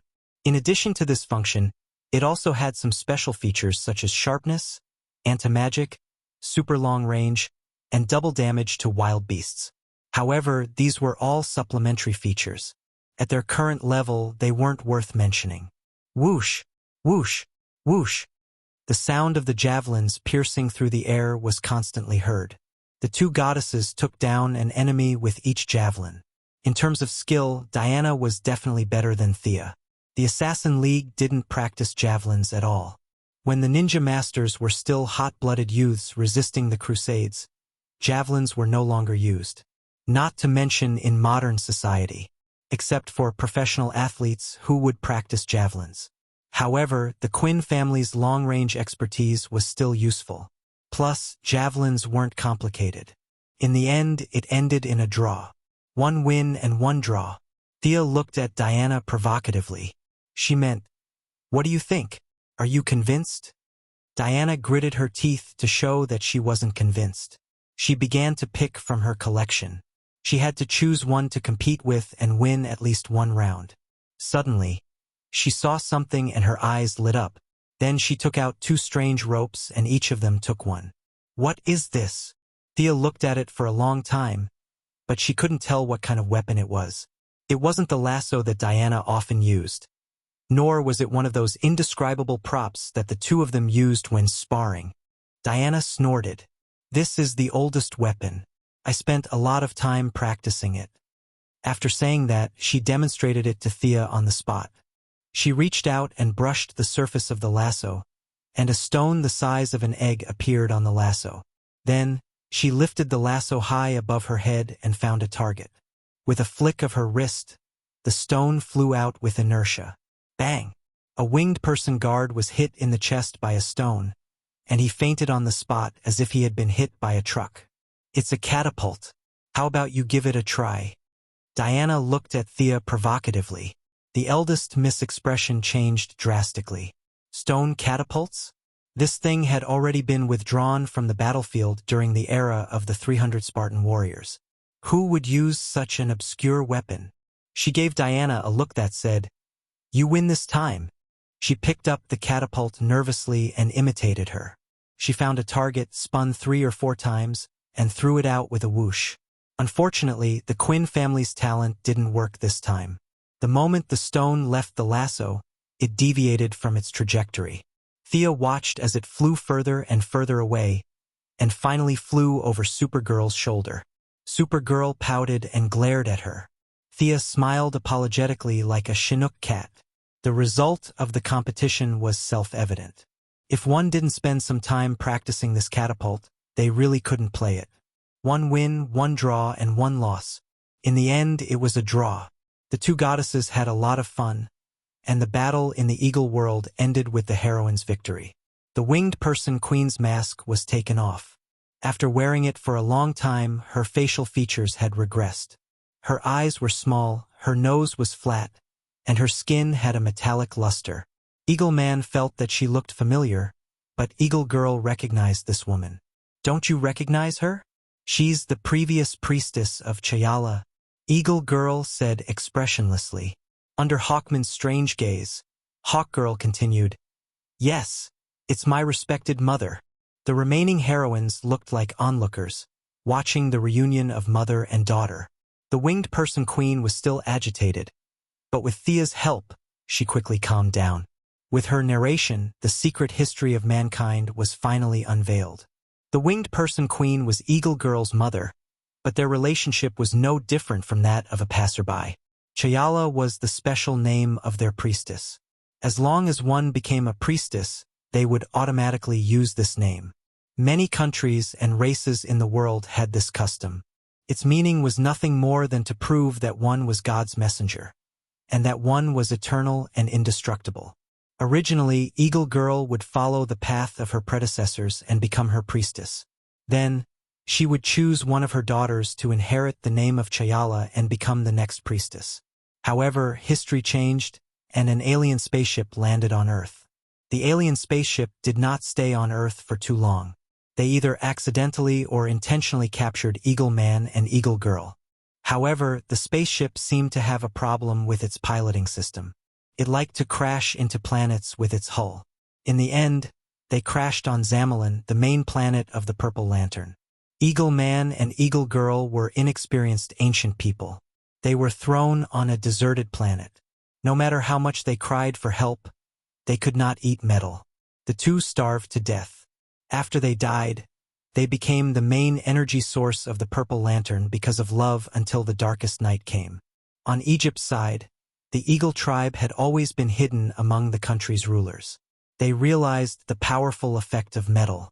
Whether it was wings or the strength on their bodies, it made them different from ordinary people. Pharaohs, generals, and powerful people all over the world had their eyes on them. The Eagle tribe did not want to give up the power they had. However, Earth's gravity was too strong. Except for a few leaders, the rest of the tribe could not fly freely with their wings. After a series of experiments, such as oracles and blood sacrifices, they left Egypt with all the metal, and their people went to Peru and finally entered this world. The Bear tribe and the Wolf tribe had similar experiences. The 3 parties agreed to enter the small world to live a good life, leaving the bad, natural environment of the Earth, which was prone to earthquakes, floods, and sandstorms, to the inferior people. Unfortunately, the small world they thought was a paradise became worse and worse because of a large number of people. The Bear tribe was exterminated with the collapse of the world, and a part of the Wolf tribe escaped before the world was destroyed. More than half of them came to the Eagle world, and a small group of people went to the more comfortable Earth. There were many legends of werewolves in the cultures of various countries. The 3 major tribes were made and destroyed by metal. Chapter 1000. The end metal gave them a lot of superpowers and a long lifespan, but it also made them unable to leave this metal. Moreover, after a long period of interaction, a slight resonance was formed between humans and the metal. The longer the metal was in contact with humans, the lower the purity of the metal itself. The metal was their life. In order to maintain her ruling position, the queen targeted the wolf tribe that came to join them. The bloody massacre began. The wolf tribe was robbed of their remaining metal and eventually became wild beasts. Even so, the consumption of metal was still huge. The Empress had also stolen the metal of her own tribe's civilians. Now, she was the only one who still maintained a high battle prowess and a high lifespan of 4,500 years. The rest of the tribe had already reproduced for dozens of generations. They had also set their sights on Earth. Unfortunately, there was no such metal in the real world. They would only weaken themselves if they stayed on Earth. After invading Earth several times, other than leaving some legends of the Harpies, there was no other meaning. Waiting for death was the only thought in the queen's mind. How much do you know about the Bat tribe? Thea had already understood everything about the Eagle world. She finally asked about the original purpose of this operation. At the mention of the Bat tribe, the queen recalled for a while and a trace of fear appeared in her eyes. They are all demons, evil spirits that crawled out from hell. The queen spoke intermittently and used a lot of adjectives. Some of the words were repeated over and over again. They only understood after a long time. The Bat tribe had entered the Iron Age when they were still using bronze weapons. Perhaps Batman's style had influenced them. They liked to move in the middle of the night, wearing black cloaks, and then piercing sharp iron weapons into the hearts of their enemies. They had the most metal in their hands. Unfortunately, they followed the principle of secrecy and rarely communicated with the other three tribes. After leaving Earth, the two sides did not have any contact. However, the queen felt that most of their people were still on Earth. Thea agreed. Many of the famous assassinations in modern society could be seen. An unknown person killed an important person and changed history according to a certain predetermined trajectory. The assassination of Grand Duke Ferdinand, Ito Hirobumi, Lincoln, and Bruce's parents in that small alley. History had been crudely altered, and there was a clue hidden behind the scenes. They were doing everything they could to help Bruce become Batman. As for whether Batman established the Bat tribe first, or whether the tribe entered human society and created Batman through a series of events, who was the beginning and who was the end, it was meaningless in the face of time. The collective activity of the Female Righteous Alliance had ended successfully. They had rescued many Earthlings who had been captured by them, but these winged race prisoners still needed to be dealt with. It was definitely impossible to dig a hole and bury it. It was also not appropriate to let it go so easily. From time to time, they would go to Earth to capture a few people and torture them. Their hands were stained with blood. Locking them up in a prison would require an extremely large prison that prohibited superpowers. It would be better to just leave them in the Eagle world with that time cost. As for depriving them of their metals and turning them into ordinary people, that was even more inhumane. Without their metals, more than half of them would die in 3 days.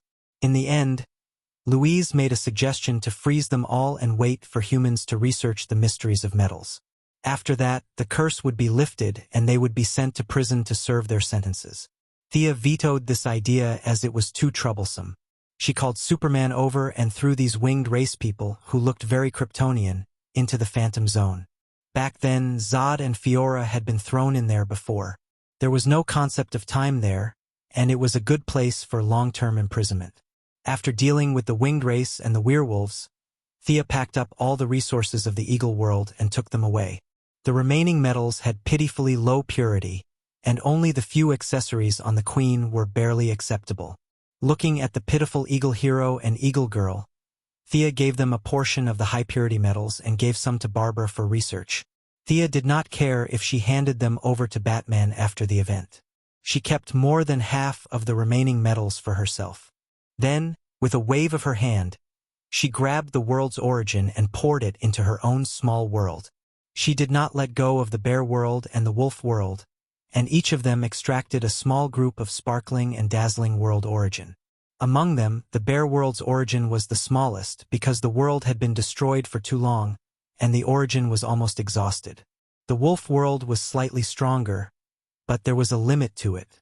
The eagle world was the best and the most complete. Perhaps the end metal had been in this world for too long, and the origin was also mixed with a trace of metallic luster.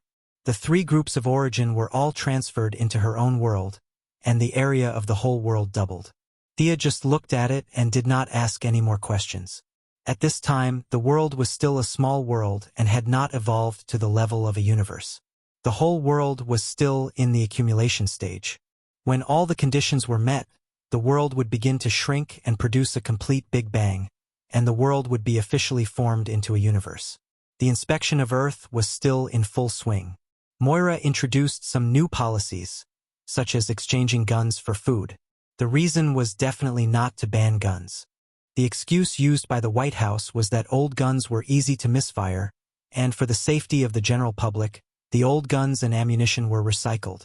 In addition, a new personal file database was also established. All the talents who had been engaged in the nuclear industry, chemistry, polymer, atomic physics, and other cutting-edge industries had to reestablish their files. If they could go to the government every month and do a simple registration work, then they would receive an additional subsidy. This money was jointly funded by several major consortia in the world, such as the Quinn Group and the Wayne Group, to protect talents and prevent them from being hijacked by terrorists. Earth was in full swing to solve the internal problems. On this day, Thea had just returned home when she was shocked by a piece of news and hurriedly transmitted to the Blue Lamp main star. The lamp beasts are missing. This was the news that the saint reported to her. Which lamp beasts are missing? When did this happen? Who did it? The saint felt guilty and stammered for a long time before he explained the whole story. After 3 expeditions to Earth, everything was calm and there was no abnormality. It was not until yesterday that he noticed that the blue lamp energy in his body seemed to have dropped a lot out of thin air. After checking several times, it was not the problem of the ring, and his emotions were not shaken. Then what was the problem? Several people studied for a long time and finally found that the lamp beasts that had been staying in the total energy of the lamp ring had disappeared. There were very few people who could communicate with the lamp beasts. The total energy was placed there, and no one was bored enough to look inside to see if the lamp beasts were still there. The lamp beasts also did not have the habit of waking up early to check in. They had been missing for a long time, but they really did not know when they disappeared. Chapter 1001. With the intention of helping each other, they informed the yellow and blue lanterns. The blue lanterns were the most sensitive to energy, while the yellow and blue lanterns were much less sensitive. After being alerted by the blue lanterns, they checked their home and found that their lantern beasts were also missing. They then asked the purple lanterns. The purple lanterns' main planet had been destroyed, and their lantern beasts had been placed on the blue lantern's main planet. The result was self-evident. They were also missing. I remember that Mogu was guarding it. Who has the ability to steal the lantern beasts without a trace? Thea was a little surprised. Mogu's mental power was countless times stronger than a human's. Even if she was still young, as a planet with its own consciousness, coupled with the lantern ring, she was quite strong. She could not think of anyone who could do such a thing. Detective Thea had not found the thief, and bad news came one after another. The green lantern ion shark flew away in front of everyone. The orange lantern Loflees was knocked unconscious while writing his Christmas present. When he woke up, he found that the orange lantern beast python had also disappeared. Seeing Thea, Loflees felt as if he had seen his family. Although Thea always yelled at him and ordered him around like a soldier, she had never taken anything from him. Instead, she had given him several containers of treasures. Now that he had been wronged, he could no longer hold back his grief. He did a standard 5-meter sprint, kneeling down and hugging her thigh. Thea moved extremely quickly and sent him flying with a kick. Loflees cried like a teary dog. With snot and tears, he asked Thea to uphold justice for him. The Missy was speechless. When did she become the leader of the 7 lanterns? Why did she not know? She had a vague guess in her heart. It was not until the remnants of the Red Lantern Corps came to the Blue Lantern's main planet that the answer was revealed. Kalana, it's Kalana. I can't be wrong. Atakaitas gritted his teeth. He was covered in injuries. His red clothes were not obvious, but if one looked closely, they would find that his blood had completely dyed his clothes red. This long-lived species' injuries were far more serious than they looked. Kalana was also a member of the Little Blue Men. Hundreds of millions of years ago, he had secretly modified the settings of the mechanical hunter without telling his Little Blue Men colleagues, causing the massacre in Sector 666. His original intention was to say that machines were not trustworthy and that only emotions could control emotions. This matter had a far-reaching impact on the universe. Kalana was exiled, the mechanical hunters were all abandoned, the Green Lantern Corps became the new subordinates of the Guardians, and Red Lantern Atakita's revenge. Until the recent Night of Darkness, everything was related to this massacre. There were only a few black technology experts in the entire DC world. If one were to make a list of them, Batman would be ranked 3rd, Jor-El would be ranked 2nd, and Kalana would be ranked 1st. Furthermore, he was the first person to have ever been able to use technology to create a cosmic probe that traced back to the moment of creation, thus creating a parallel dimension and allowing the universe to evolve into the era of the multiverse. He represented a possibility that technology could also reach the pinnacle. Tracing back to creation was something that the New Gods, the Watchers, and the Anti-Watchers could not do. However, the real culprit shocked Thea. She looked at Atakita strangely. Kalana is already dead. If my sources are correct, his body is still on your Red Lantern main planet. She had definitely been on guard against such a black technology expert. Whether it was Haruba's memories, the 4 advisors of the underworld, or Ganthercide, she had inquired about the Little Blue Men, whether they were alive or dead. As Kalana's student, Haruba had a deep impression of his teacher. Among the advisors, Ganther and the others were certain that Kalana was dead. Completely dead. Moreover, his body was stolen by Atakita's, but that was many years ago. In Haruba's memories, Atakita's had an inexplicable affection for Kalana. He believed that Kalana had made him who he was today. Thea analyzed that it was a bit like Stockholm Syndrome, but countless times more severe. Atakita's would run to Kalana's body to talk to him. The Guardians knew about this. What was the situation now? A guy who had been dead for God knows how long had come back to life? Her expression was a little cold. Atakita's, don't tell me you're the one who resurrected him? The Red Lantern leader wanted to refute loudly, but when he saw Thea's expression, he knew that she knew him very well. He held back his anger and shook his head. It wasn't me. After looking at him again, Thea finally believed in Atakita's. Hatred was the root of his power. His feelings for Kalana would not make him give up on his hatred. It was not surprising that he was able to silently obtain the 4 lantern beasts from the blue lamp. Mogo must have thought that Kalana was a guardian and must have watched him swagger away the lantern beasts. But how did this guy come back to life? Thea was a little confused. It was easy to resurrect someone who had just died not long ago. It was understandable that he had some tricks up his sleeve. But this guy had been dead for hundreds of millions of years. His body had been dried and turned into a specimen. How did he come back to life? And why did he steal the lantern beasts? The lantern beasts were prepared for Kyle Rayner. She pondered for a few seconds. Countless thoughts collided in her mind. Losing the lantern beasts at this point in time was very fatal. If Kyle did not bring the lantern beasts into the wall of origin and recharge the emotional spectrum pool, the current universe would explode into dust due to emotional exhaustion. The scientific name was Hard Reboot. When Thea thought of this, she began to sweat. As the world's top technologist, she felt that Kalana most likely knew about this as well. So she took drastic measures and stole all the lantern beasts. Find. Mobilize all forces to find this guy in the universe. The 7 Lantern Corps, her subordinates, the Sharp Insect Tribe, Lady Styx, and the Commerce Alliance were all mobilized at the same time. They had to find this guy as soon as possible. Not long after, Batman's communicator rang. There's a strange guy on Earth.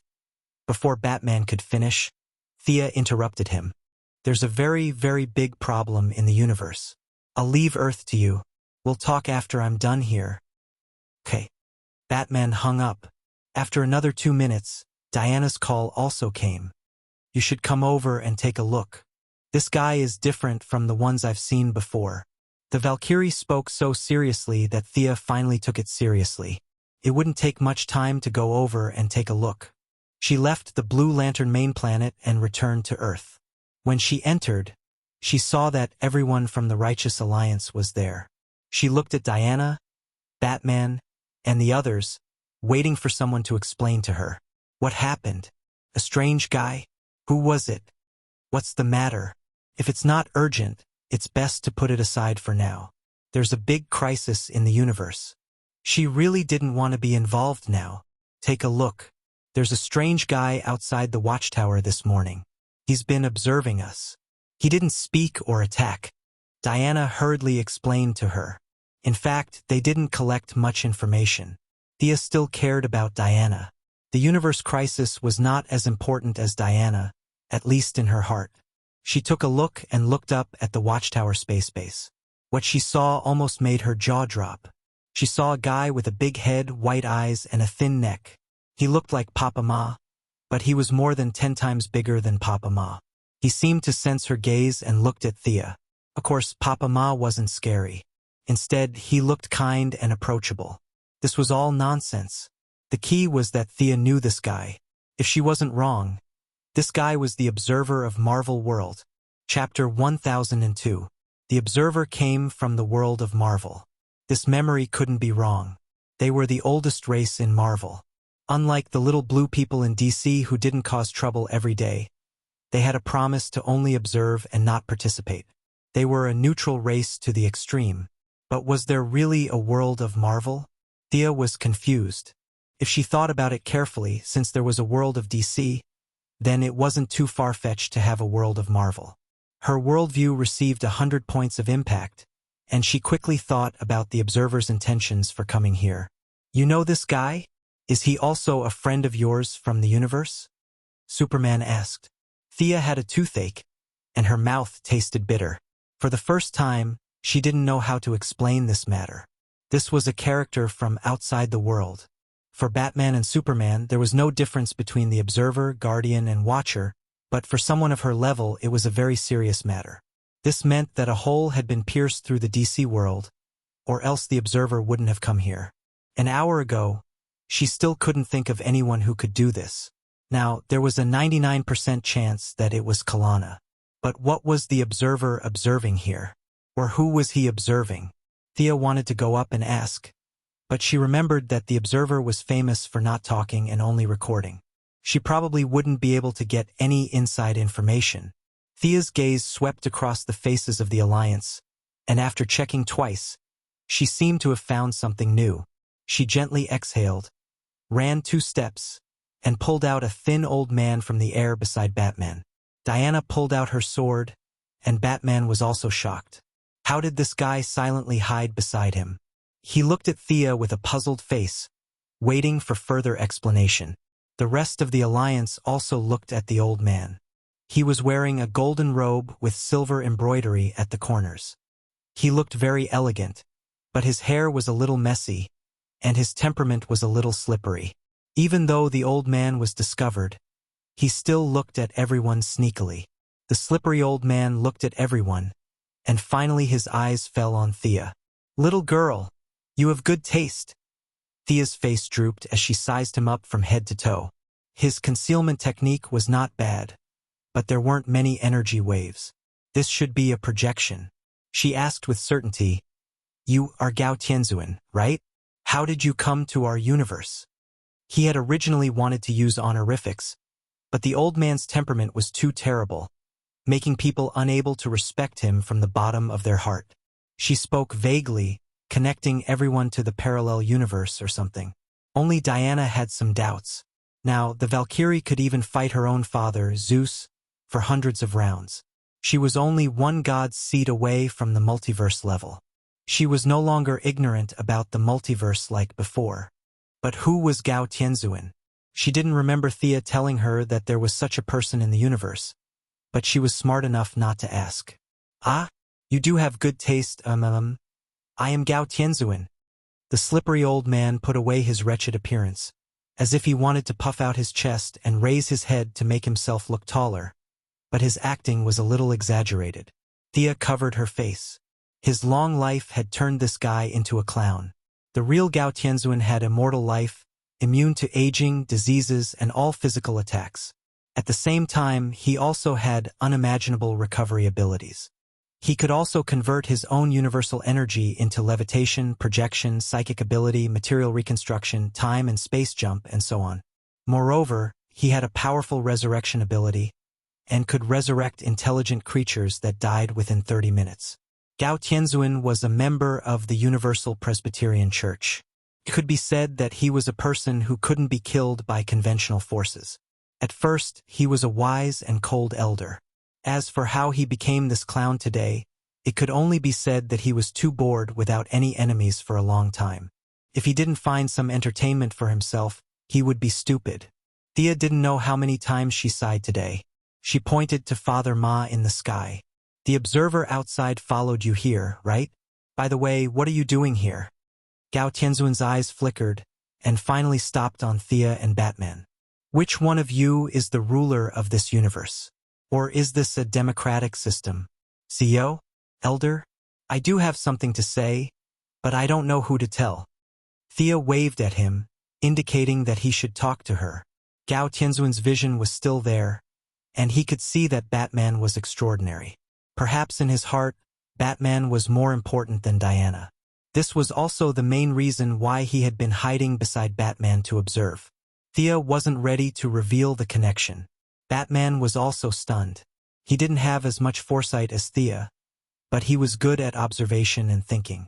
This strange person actually compared him to Thea. It definitely wasn't because of his 127 sets of martial arts. A strong person came to my universe. He appeared 3 days ago, and he is an invincible strong person. His name is Kalana. Gao Tianzuan's words shattered the last bit of hope in Thea's heart. The person who caused all this trouble was indeed Kalana. As for how he got to Marvel, it had nothing to do with the Lantern Beast. It was most likely some shocking technological product. Thea frowned deeply. Whether she liked it or not, things were out of her control. This group of people who made technology was too good at causing trouble. Ha, ha, Kalana is on your side, right? Gao Tianzuan clicked his tongue, and a smug expression appeared on his face as if he had finally found the culprit. Ah! Thea rubbed her hair, not knowing what to do. Everyone in the Righteous Alliance could see that there was definitely a huge problem here, but the heroes were ignorant and fearless. Batman was still pondering over Gao Tianzuan's words when Superman asked kindly, "What kind of trouble is it? We can definitely solve it if we unite." Diana also held her hand, expressing her encouragement. The young lady looked troubled and depressed. Our universe is in big trouble. The danger this time is far greater than the Dark Knight, and it is also greater than the Anti-Watcher. Barry asked, "Is it the Kalana you were talking about just now? Where is this guy from? An alien, an enemy from a parallel universe, or from the future?" Thea said softly, "Kalana is the former guardian of the Green Lantern Corps." Everyone in the Righteous Alliance showed an expression of, "Oh, as expected." Most of the things that happened recently were related to the Green Lantern Corps. Now, the Justice League was about to become the Green Lantern Corps' Aftermath Committee. The Arab Green Lantern Simon Baz and the first female Green Lantern from Earth, Jessica Cruz, were pretending to be invisible. Hal Jordan, the greatest Green Lantern, suddenly became the focus of attention. He was dumbfounded. What Kalana? He had never heard of him. Chapter 1003. Thea helped Hal explain. Kalana was the previous Guardian, but he died hundreds of millions of years ago. Not many people in the Green Lantern Corps know about this secret. Kalana was the greatest scientist on planet Mardis. I don't know much about his life, but I know that he had a strong desire to explore and was extremely curious about everything. He was the kind of person who wouldn't give up until he found the answer. As soon as she finished speaking, everyone looked at Batman. They also had a guy who liked to get to the bottom of things. Batman pretended not to see the gazes around him and asked, "How did someone who died hundreds of millions of years ago come back to life? Was he resurrected during the darkest night?" Thea shook her head. "It has something to do with the darkest night. From the information I've gathered so far, He had mastered the Book of Death of the Black Lanterns and sealed a part of his life force in the book. When a certain condition was met in the outside world, the Book of Death would return that part of his life force to him, and he would naturally come back to life. She didn't have much of a prophetic advantage when it came to Kalana. This was the conclusion she came to after gathering information from several sources. The only thing that was similar to the original spacetime was that Lisa Dracker, the fangirl who swore to follow Kalana to death, was still bewitched by the Book of Death.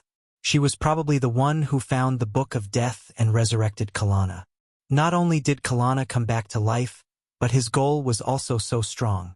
He wanted to find the truth of the universe's creation. Your universe actually has such a madman. It's unbelievable.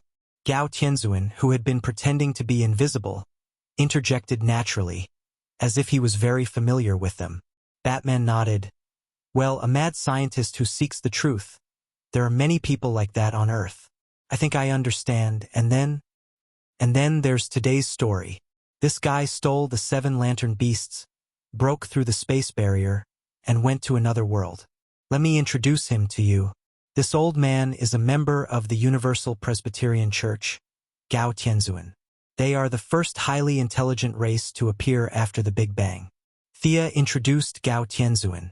Gao Tianzuan pretended to nod to them, but no one paid him any attention. What? The lantern beasts are lost?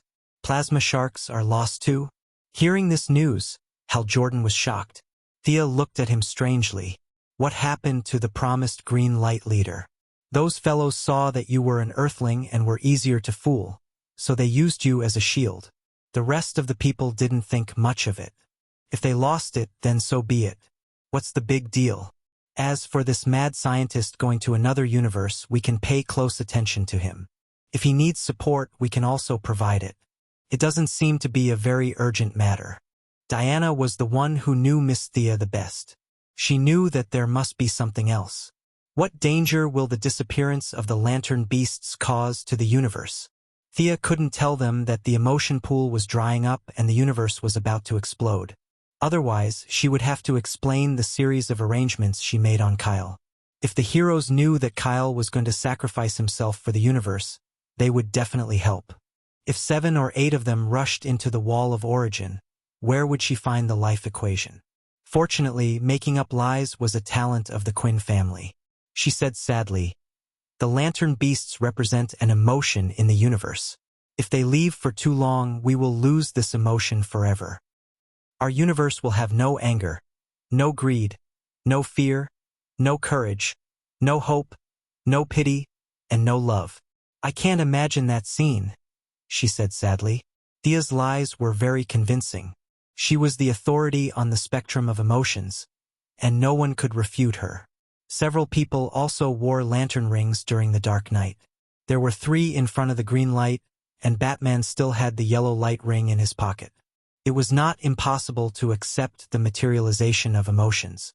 A bunch of people believed her instantly. They couldn't tolerate it. If there was no anger, greed, or fear, then so be it. However, they couldn't live without hope, courage, and love. Kalana is the strongest enemy we have to deal with at the moment. If you don't want to join the battle, I won't force you, Thea said righteously. As expected, none of the heroes backed down. Strongest? Why do you call him the strongest? He's stronger than Darkseid? Batman asked Thea. In fact, he really wanted to kick Gao Tianzuan out, an outsider, but he kept smiling at him. He didn't want to go too far. After all, it seemed like he was here to ask for help. That's right. He's the strongest because he's doing something very terrifying now. It's something I can't do at the moment. What is it? 2 worlds. Thea pointed at herself and then at Gao Tianzuan. The 2 worlds are getting closer to each other. Kalana is using some method that I don't understand to forcefully merge the 2 worlds with completely different rules. Then what should we do? Superman asked. Thea didn't know what to do. The 2 worlds had completely different rules. If she rushed over, she might not be able to use much of her strength. Moreover, she felt that she probably couldn't defeat Kalana. Although this guy was a technologist, he was already at the top of his game. He had some strange tricks up his sleeve that were impossible to guard against. Besides, who in Marvel could help her? She couldn't ask Asgard's goddess of death, Hela, for help, could she? Everyone in the Righteous Alliance wanted to help. She couldn't ask Gao Tianzuan aside, so she had to make the conversation public. What's the situation on your side? What's your purpose for coming here? She asked Gao Tianzuan. Gao Tianzuan seemed to have suddenly remembered something. He said happily, "We made a bet. Each side will choose a warrior to fight." Before he finished, Thea interrupted him. "This is fake. He doesn't care about your bet at all. He just wants to see the two worlds merge and be destroyed, and peek at the secret of creation." Gao Tianzuan shook his head in disbelief. Thea didn't want to talk to him at first, but she thought that she couldn't do without help in Marvel. If she asked for help, Captain America would most likely support her, but his combat power was debatable. She didn't believe a word of his American spirit. Was there such a thing as spirit in America? How much was it? She turned to Gao Tianzuan and yelled, "Idiot! That guy was just being perfunctory. Can't you tell?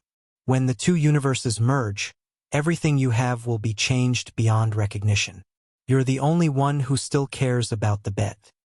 Tell me, how did you get here? Let's go and take care of him together." In fact, it was safest to team up with the Ghost. Unfortunately, the Ghost boss was limited by this world. He couldn't leave unless the two worlds merged completely. But by then, it would be too late.